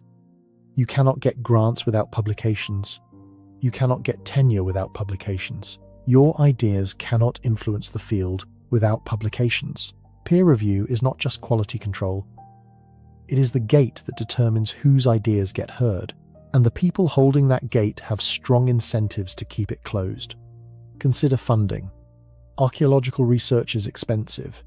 You need money for excavation, for radiocarbon dating, for specialized analysis, for travel to conferences, for graduate students. That money comes from grants, and grants are awarded by panels of established researchers who review proposals and decide which projects deserve funding. If you are proposing research that challenges fundamental assumptions, that questions the consensus those reviewers helped establish, how likely are you to get funded? Not very. So young researchers learn quickly. If you want a career, you work within the accepted framework. You ask questions that do not threaten established positions. You interpret evidence in ways that align with mainstream views. You do not rock the boat, and the few who do rock the boat pay for it. Richard Firestone and Alan West, the researchers who developed the Younger Dryas impact hypothesis, faced brutal opposition, not just scientific criticism, which is normal and healthy, but professional attacks. Their work was called pseudoscience. They were compared to catastrophists and ancient astronaut theorists. Colleagues refused to collaborate with them. Students were advised not to work with them because it would damage their own career prospects. The hypothesis itself, as we discussed earlier, is supported by substantial evidence. Impact markers at dozens of sites, platinum spikes, nanodiamonds, a potential crater under the Greenland ice sheet. Maybe it is right, maybe it is wrong, but it deserves serious scientific investigation. Instead, it became a litmus test. Support it, and you mark yourself as fringe, as someone not serious, as someone who cannot be trusted. Why? Because accepting a cosmic impact 12,800 years ago means accepting that Earth's history includes catastrophic events that can reset civilizations overnight. It means accepting that gradualism, the idea that slow, steady processes explain everything, has limits. And gradualism is the foundation of modern geology and archaeology. Challenge that foundation, and you challenge the entire edifice built on top of it. Robert Schoch faced similar treatment when he proposed that the Sphinx in Egypt shows evidence of water erosion, suggesting it might be far older than conventionally dated. He is a geologist from Boston University, not a fringe figure. His analysis of erosion patterns is within his area of expertise, but Egyptologists dismissed his work without serious engagement because it contradicted their timeline. The pattern repeats. Graham Hancock, a journalist who writes about alternative theories of ancient civilizations, has been systematically excluded from academic discourse. His TED Talk was removed. He is banned from certain conferences, not because his specific claims have been carefully examined and found wanting, but because he asks questions that make archaeologists uncomfortable. And yes, Hancock is not an archaeologist. Yes, some of his ideas are speculative, but the response is not engagement and refutation. It is exclusion. Do not give him a platform. Do not debate him. Just shut him out and hope his ideas do not gain traction. That is not science. Real science welcomes challenges. Real science wants to be proven wrong because that is how knowledge advances. Real science says, bring me your best evidence and let us examine it together. But academic archaeology often does not operate that way. It operates tribally. You are either inside the consensus or outside it. Inside, your work gets published, funded, cited. Outside, you are ignored at best, actively opposed at worst. And the cost is not just to individual careers, the cost is to knowledge itself. How many important discoveries have been delayed by decades because they did not fit the consensus? We know Monteverde was rejected for 20 years. We know pre-Clovis evidence was systematically dismissed until it became undeniable. We know Meadowcroft faced 30 years of skepticism despite rigorous methodology. How many other sites are still being ignored? How many researchers have given up rather than fight the gatekeepers? How many questions are not being asked because asking them is career suicide? The textbook industry plays a role too. Publishers want books that will sell for years, that will be adopted by multiple universities, that will not become obsolete quickly. If you publish a textbook saying humans arrived in the Americas 13,000 years ago via the Bering Land Bridge, you want that to remain the accepted view. Every revision costs money. Every update requires new editions. So there is financial pressure to maintain consensus, to resist change, to keep teaching the old models even as evidence accumulates against them. Museum exhibits face similar inertia. A major museum might spend millions creating an exhibit on the first Americans. They build dioramas. They commission artwork. They write educational materials. And then new evidence emerges that undermines the entire narrative. Do they tear it all down and start over? Or do they quietly ignore the new evidence and hope visitors do not notice? Usually the latter. None of this is conspiracy. It is just human nature operating within institutional structures. People protect their investments. They defend their reputations. They resist ideas that make their life's work obsolete. But the result is the same. A system that favors continuity over innovation, that rewards conformity and punishes dissent, that allows evidence to be ignored if it is inconvenient. And that means the history we are taught is not necessarily the history the evidence supports. It is the history that survived the gatekeeping process, the history that did not threaten too many careers or cost too many textbook sales. The real history might be very different. And we will only find it when we stop letting gatekeepers decide which questions we are allowed to ask. In 1996, 2 college students found a skeleton eroding out of the bank of the Columbia River near Kennewick, Washington. The coroner called an archaeologist, and the archaeologist recognized immediately that this was not a recent burial. The bones were ancient. They called him Kennewick Man. Initial examination suggested he was 9,000 years old, one of the oldest, most complete skeletons ever found in North America. A treasure trove of potential information about early American populations, their health, their diet, their physical characteristics, their DNA. Within days, local tribes claimed the remains under the Native American Graves Protection and Repatriation Act, NAGPRA, a federal law passed in 1990 requiring that Native American cultural items and human remains be returned to lineal descendants or culturally affiliated tribes. The intent behind NAGPRA is understandable, even necessary.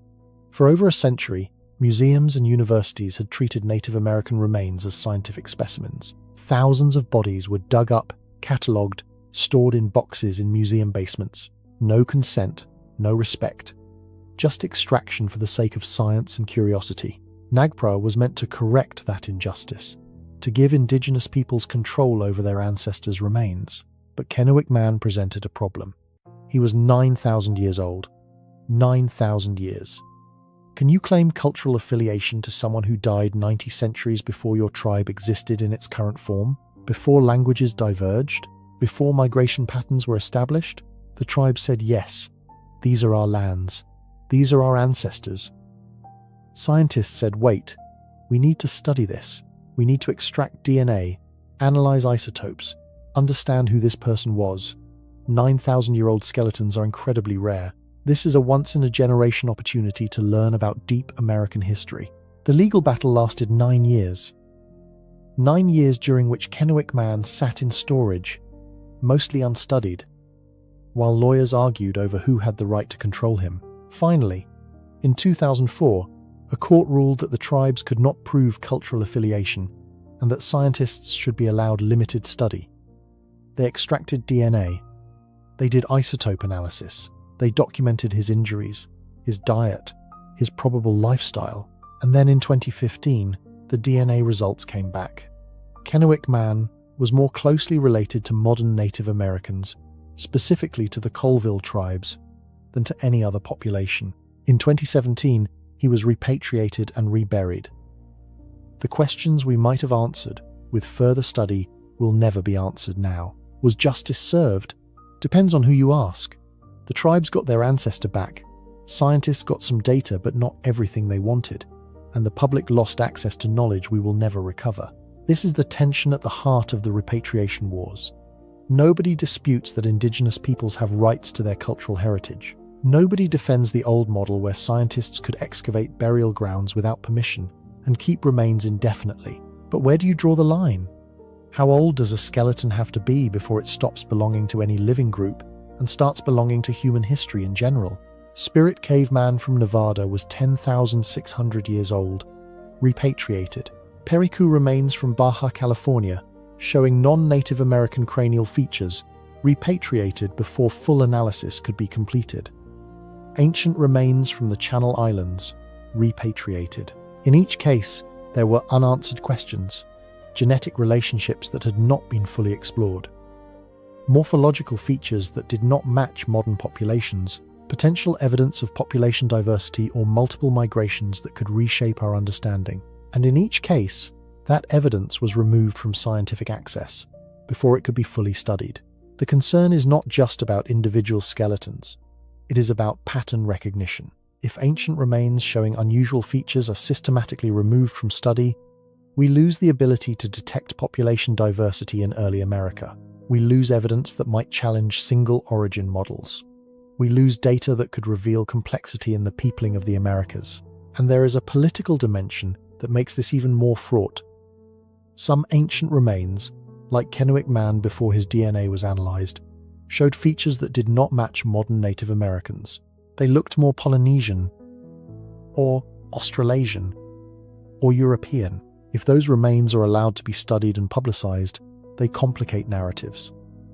They suggest that maybe indigenous peoples were not the only original inhabitants, and in a political climate where land rights and sovereignty are still contested, where the legacy of colonialism is still being reckoned with, that complication is dangerous. So there is pressure, sometimes explicit, sometimes implicit, to avoid research that might undermine indigenous claims to being first, to not ask certain questions, to not publicize findings that might be used against Native American interests. Scientists have learned to self-censor, to avoid topics that might trigger repatriation claims, to not mention morphological features that suggest non-native ancestry, to focus their research on time periods and populations that are less politically sensitive.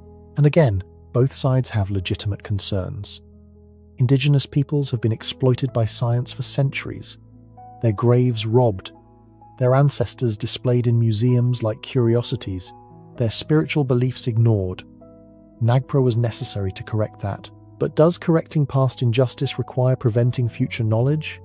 Can we find a balance between respect for indigenous sovereignty and the human drive to understand our shared past?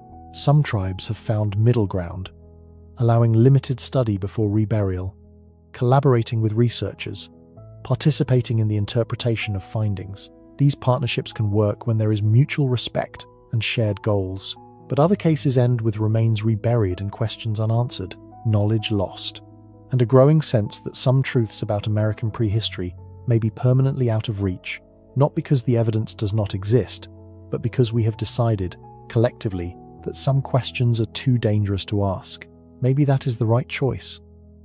Maybe respect for the living matters more than knowledge about the dead, but it is a choice, and we should be honest about what it costs.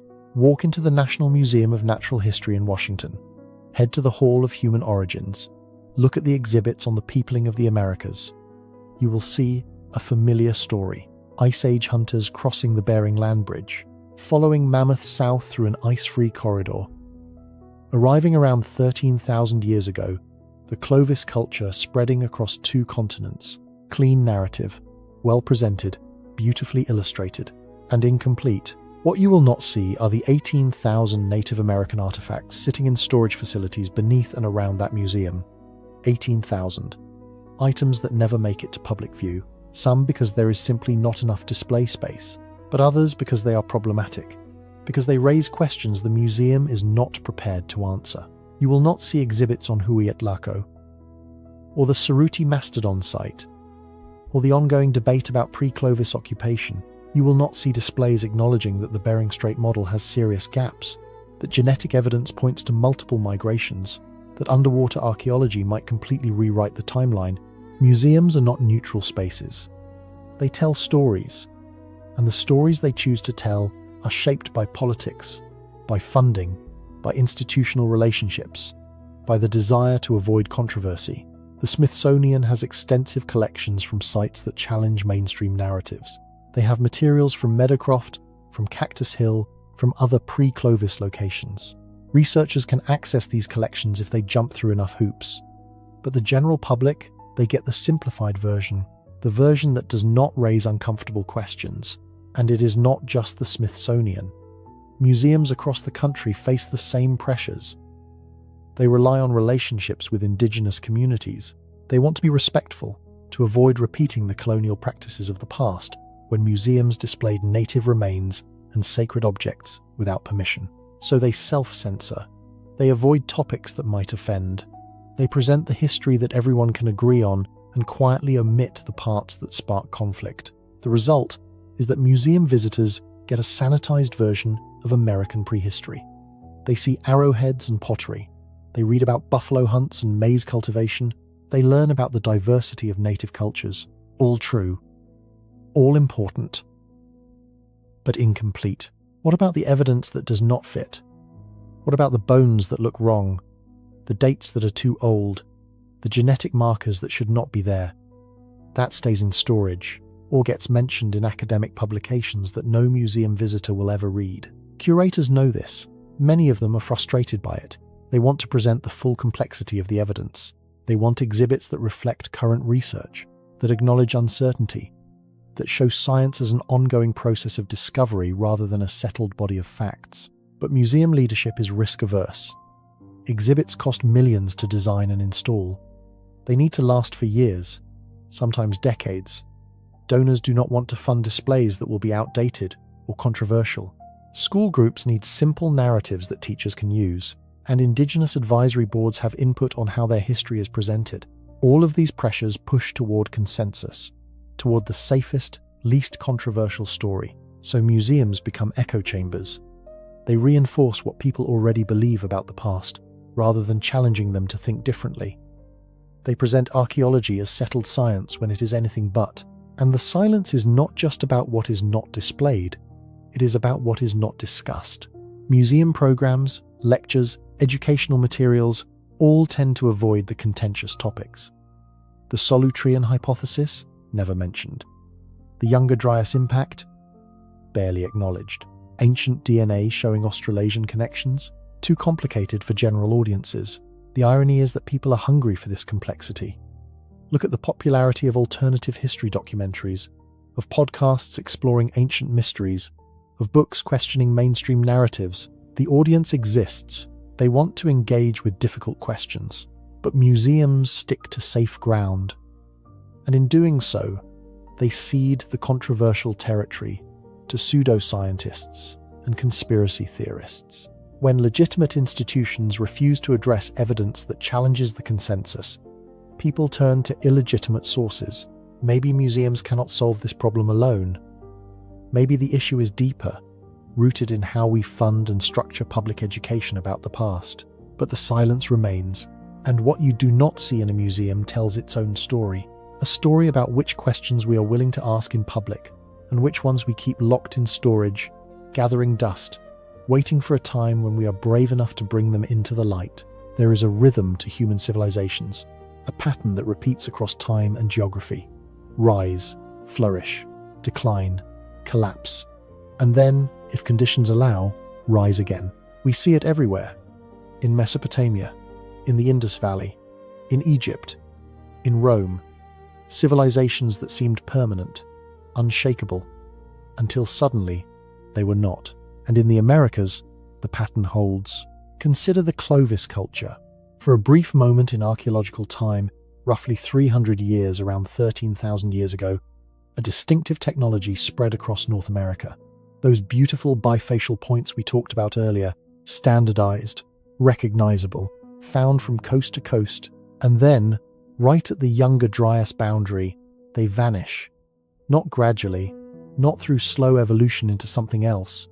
They just stop appearing in the archaeological record. The technology disappears. The population appears to crash. Some regions show complete abandonment. What happened? The standard explanation is environmental. Climate shifted. Megafauna went extinct. Resources became scarce. People adapted, changed their toolkits, moved to different areas. Clovis did not disappear. It transformed, maybe. But the suddenness is striking. And it coincides exactly with the evidence of cosmic impact. With widespread fires, with rapid climate deterioration, it looks less like gradual adaptation and more like catastrophic collapse. Move forward in time. Around 3,400 years ago, people in the lower Mississippi Valley built Poverty Point. 6 concentric earthwork ridges forming a massive semicircle. Millions of cubic feet of earth moved by hand, aligned to astronomical events, a center of trade, with artifacts from across eastern North America showing up in the archaeological deposits. For several centuries, Poverty Point thrived. And then, around 3,000 years ago, it was abandoned. Not destroyed, not burned, just empty. We do not know why. Climate change is one theory, social upheaval another, but the result is the same. A sophisticated center of culture and trade, gone. Fast forward to Cahokia. By 1100 AD, it was the largest city north of Mexico.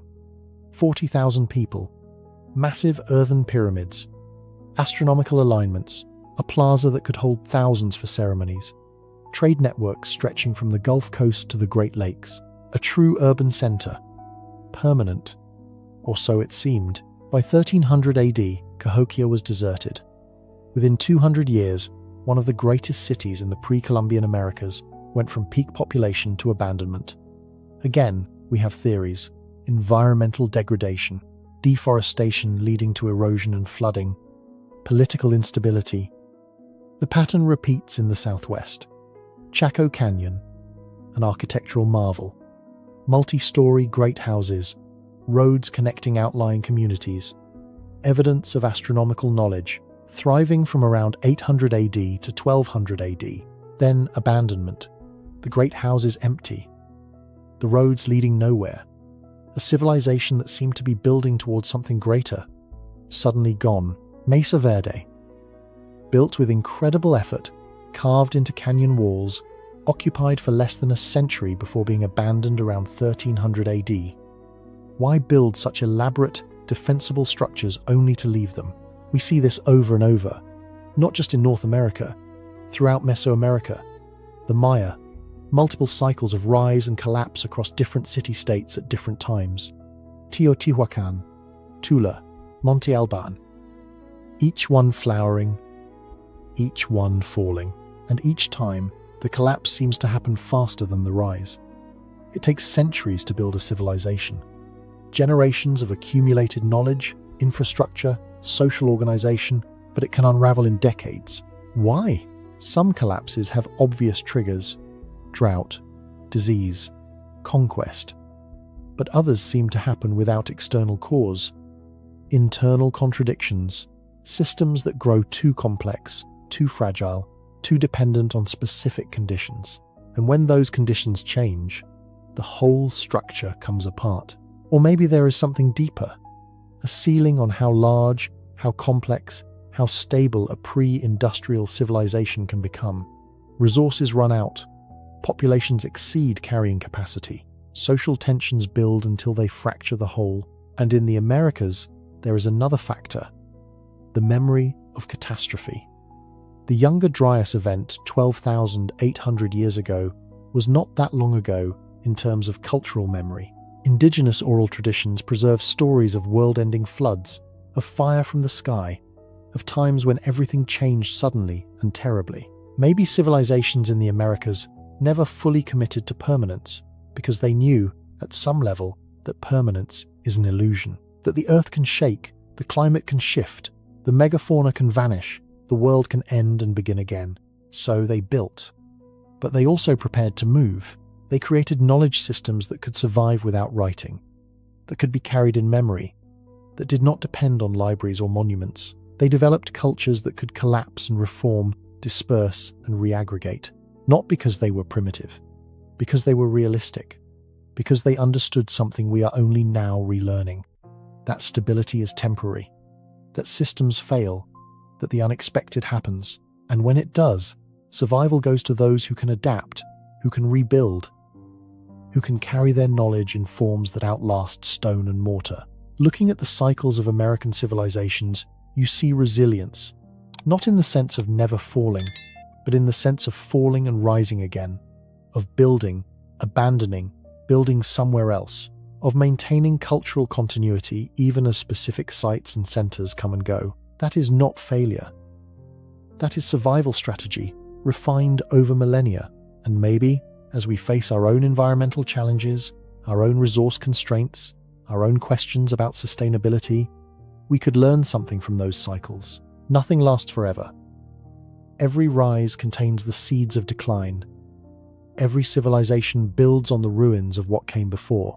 The question is not whether we will fall. The question is whether we will rise again, and whether we are building the kind of knowledge, the kind of adaptability, the kind of resilience that makes rising again possible. The cycles continue. They always have. They always will. The only choice we have is how we navigate them.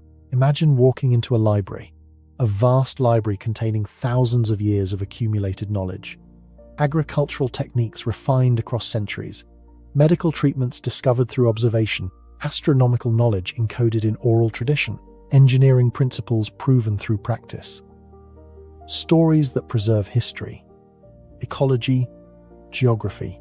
Now imagine 95% of that library burning, not the building, the people who carry the knowledge. Because in cultures without writing, libraries are not buildings, they are human beings. Elders who remember, specialists who preserve specific knowledge, communities that maintain traditions. When those people die, the library burns. That is what happened in the Americas after European contact. Not everywhere at once, not uniformly. Smallpox, measles, typhus, influenza, populations with no immunity collapsed. Estimates vary, but most scholars now accept that 90 to 95% of indigenous populations died within the first century of contact. 95%. In some regions, entire communities vanished. The survivors were too few to maintain complex social structures, specialized knowledge systems, traditional practices, the Mayan codices, books of bark paper covered in intricate glyphs, astronomical tables, historical records, religious texts. After the Spanish conquest, Diego de Landa, a Franciscan bishop, ordered them burned. We know of only 4 that survived. 4, out of what might have been thousands. What did those lost books contain? We will never know. Mathematical knowledge is hinted at in the surviving fragments, calendar systems of extraordinary precision. But the full corpus of Mayan written knowledge, gone, and the Maya at least had writing.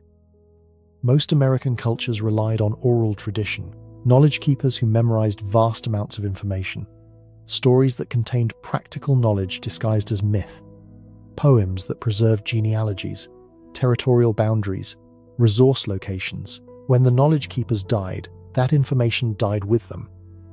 We see hints of what was lost in fragments that survived. The Incas used quipu, knotted strings, to record information. We know they tracked population, tribute, astronomical events, but we cannot read most quipu. The people who could interpret them are gone.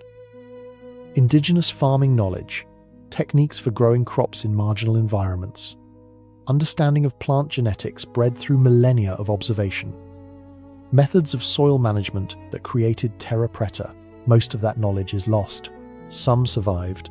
Indigenous farmers in the Andes still grow traditional potato varieties using techniques their ancestors developed. Some communities in Mexico maintain ancient maize cultivation practices, but it is fragments, pieces of a much larger body of knowledge, medical knowledge, plants used for healing, preparation methods, dosing, combinations. European colonizers recorded some of this. Quinine from cinchona bark, aspirin precursors from willow. But how much did they miss? How many effective treatments were never documented? Ethnobotanists working with indigenous communities today still occasionally discover plant uses that were never written down, knowledge that survived in isolated communities. But for every piece that survived, how many were lost? Architectural knowledge, the techniques for building Cahokia's earthworks, the engineering behind Amazon causeway systems, the astronomical calculations embedded in Chaco Canyon's great houses.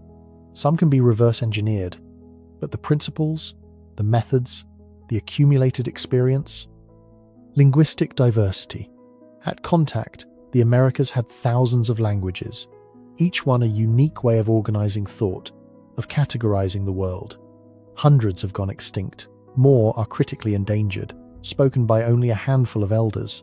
When a language dies, it takes with it unique concepts, ways of thinking about time and space and relationship that cannot be directly translated. We lose not just words, but entire cognitive frameworks. And stories. The oral histories that preserved knowledge of migrations, of catastrophes, of deep time events. Some were recorded by early ethnographers, but many were dismissed as myth, not worth documenting, or they were recorded but misunderstood, stripped of context, reduced to children's tales. The depth of what we lost is hard to grasp. Entire civilizations, languages, knowledge systems, ways of understanding the world that were every bit as sophisticated as European traditions, just different. And we lost them, not through some inevitable process, but through disease, through conquest, through active suppression. Spanish authorities banned indigenous religions, burned books, punished traditional practices. English colonizers pushed populations off their land, disrupted seasonal patterns, broke cultural continuity. The loss was deliberate in some cases, accidental in others. But the result is the same. We are trying to understand American prehistory with 95% of the evidence missing. Not buried, not hidden, destroyed. What remains are fragments. Archaeological sites, a handful of codices, oral traditions that survived despite everything, DNA, artifacts in museum storage. We can reconstruct some of what was lost, but much is simply gone, and we will never know the full scope of what we are missing. All we can do is work with what survived, honor it, and acknowledge with humility that the Americas before contact were far richer, far more complex, far more sophisticated than the archaeological fragments allow us to see. We are recovering pieces of a shattered mirror. The reflection is incomplete. It will always be incomplete. But the pieces we have are enough to know that what we lost was extraordinary. But here is the thing about lost knowledge. Sometimes it is not lost, just hidden, waiting to be found, and we are finding it. Faster now than ever before. Technology that did not exist a decade ago is revealing secrets that have been buried for millennia. LiDAR changed everything. Light detection and ranging, shooting laser pulses from aircraft, mapping terrain beneath vegetation. What took archaeologists decades to survey on foot now takes hours from the air, and the results are staggering. In 2018, researchers used LiDAR over the Maya lowlands in Guatemala. They scanned 810 square miles, and they found 60,000 previously unknown structures. 60,000 houses, palaces, causeways, fortifications, an entire hidden landscape of ruins beneath the jungle canopy. Population estimates for the Maya Classic period immediately jumped. What we thought was scattered settlements turned out to be densely populated urban corridors.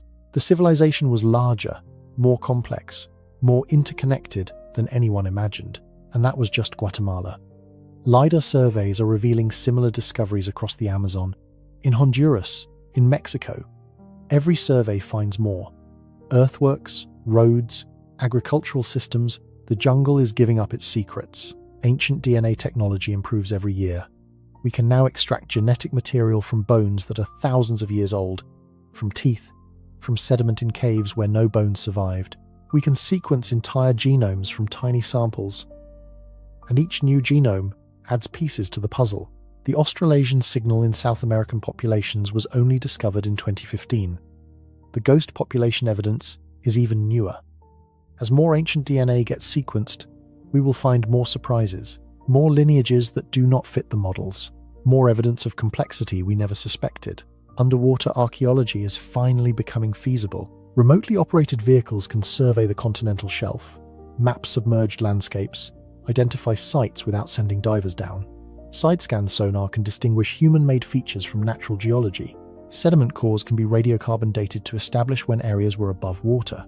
The technology exists now to explore those drowned Ice Age coastlines, to find the settlements that were inundated when sea levels rose.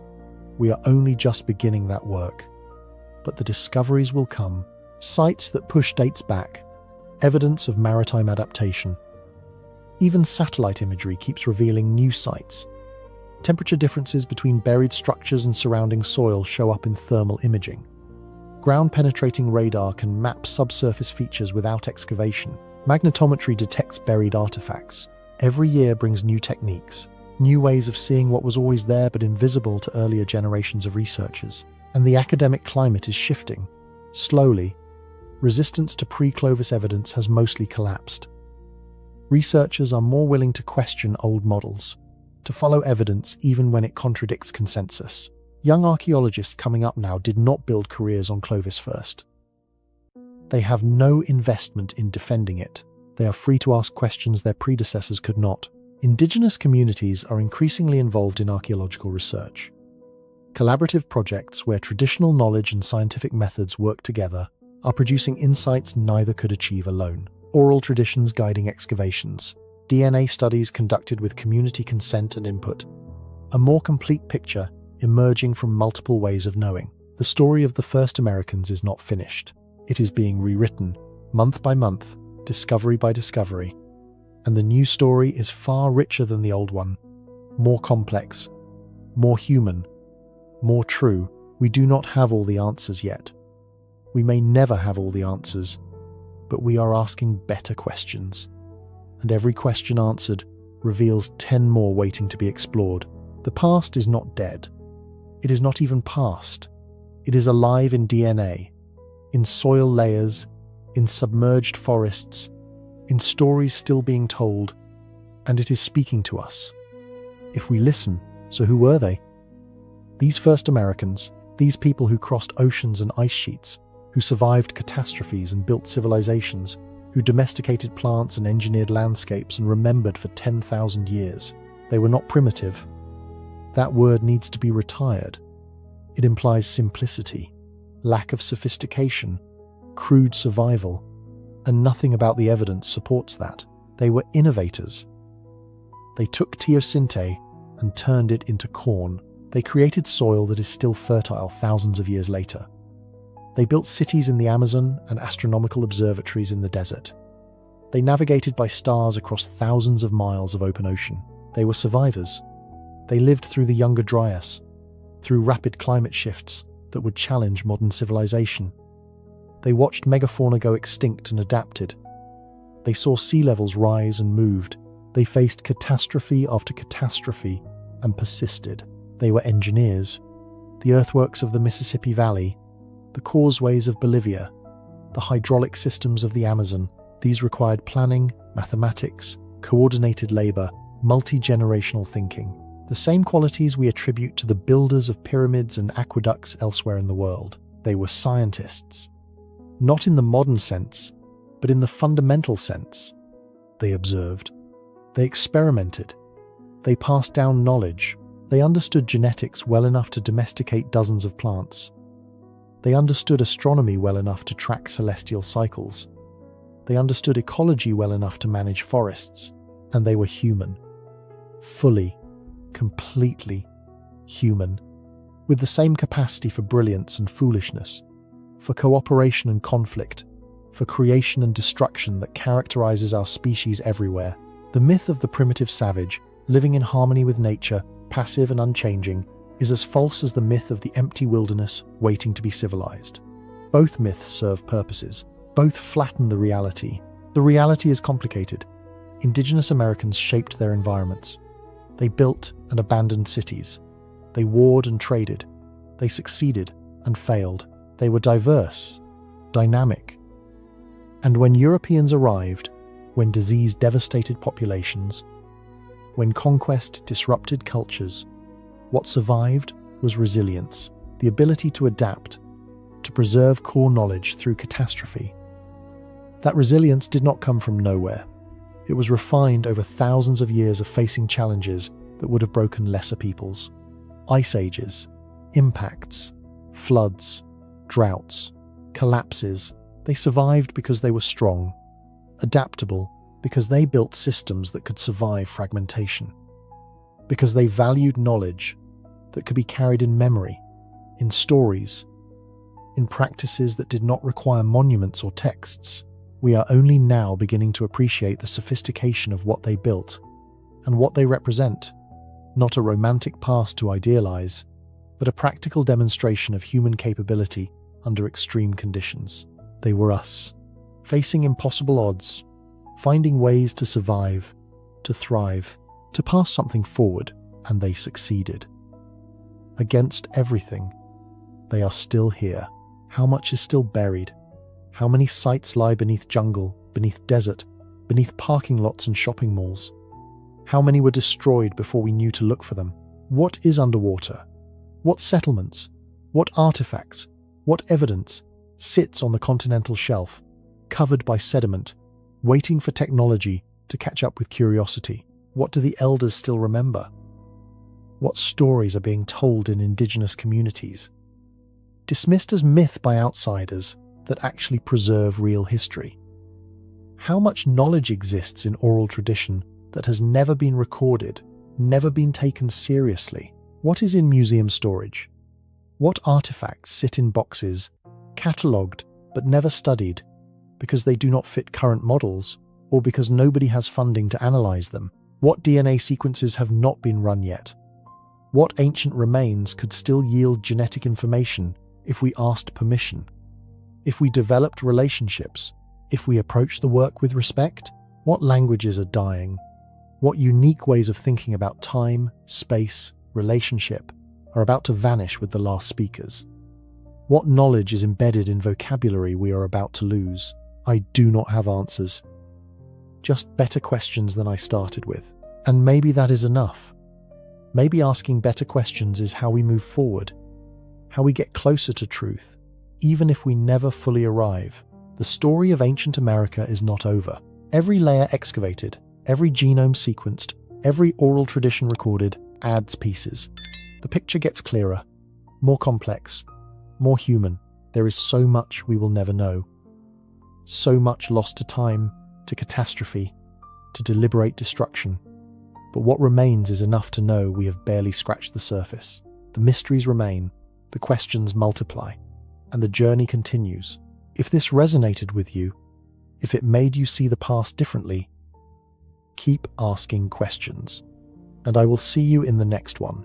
Sleep well, and dream of deep time, of people who looked at impossible distances and sailed anyway, of survivors who faced world-ending catastrophe and rebuilt, of ancestors who were every bit as brilliant, as curious, as human as we are. They are still speaking. Across millennia, through artifacts and DNA and stories, we just have to listen.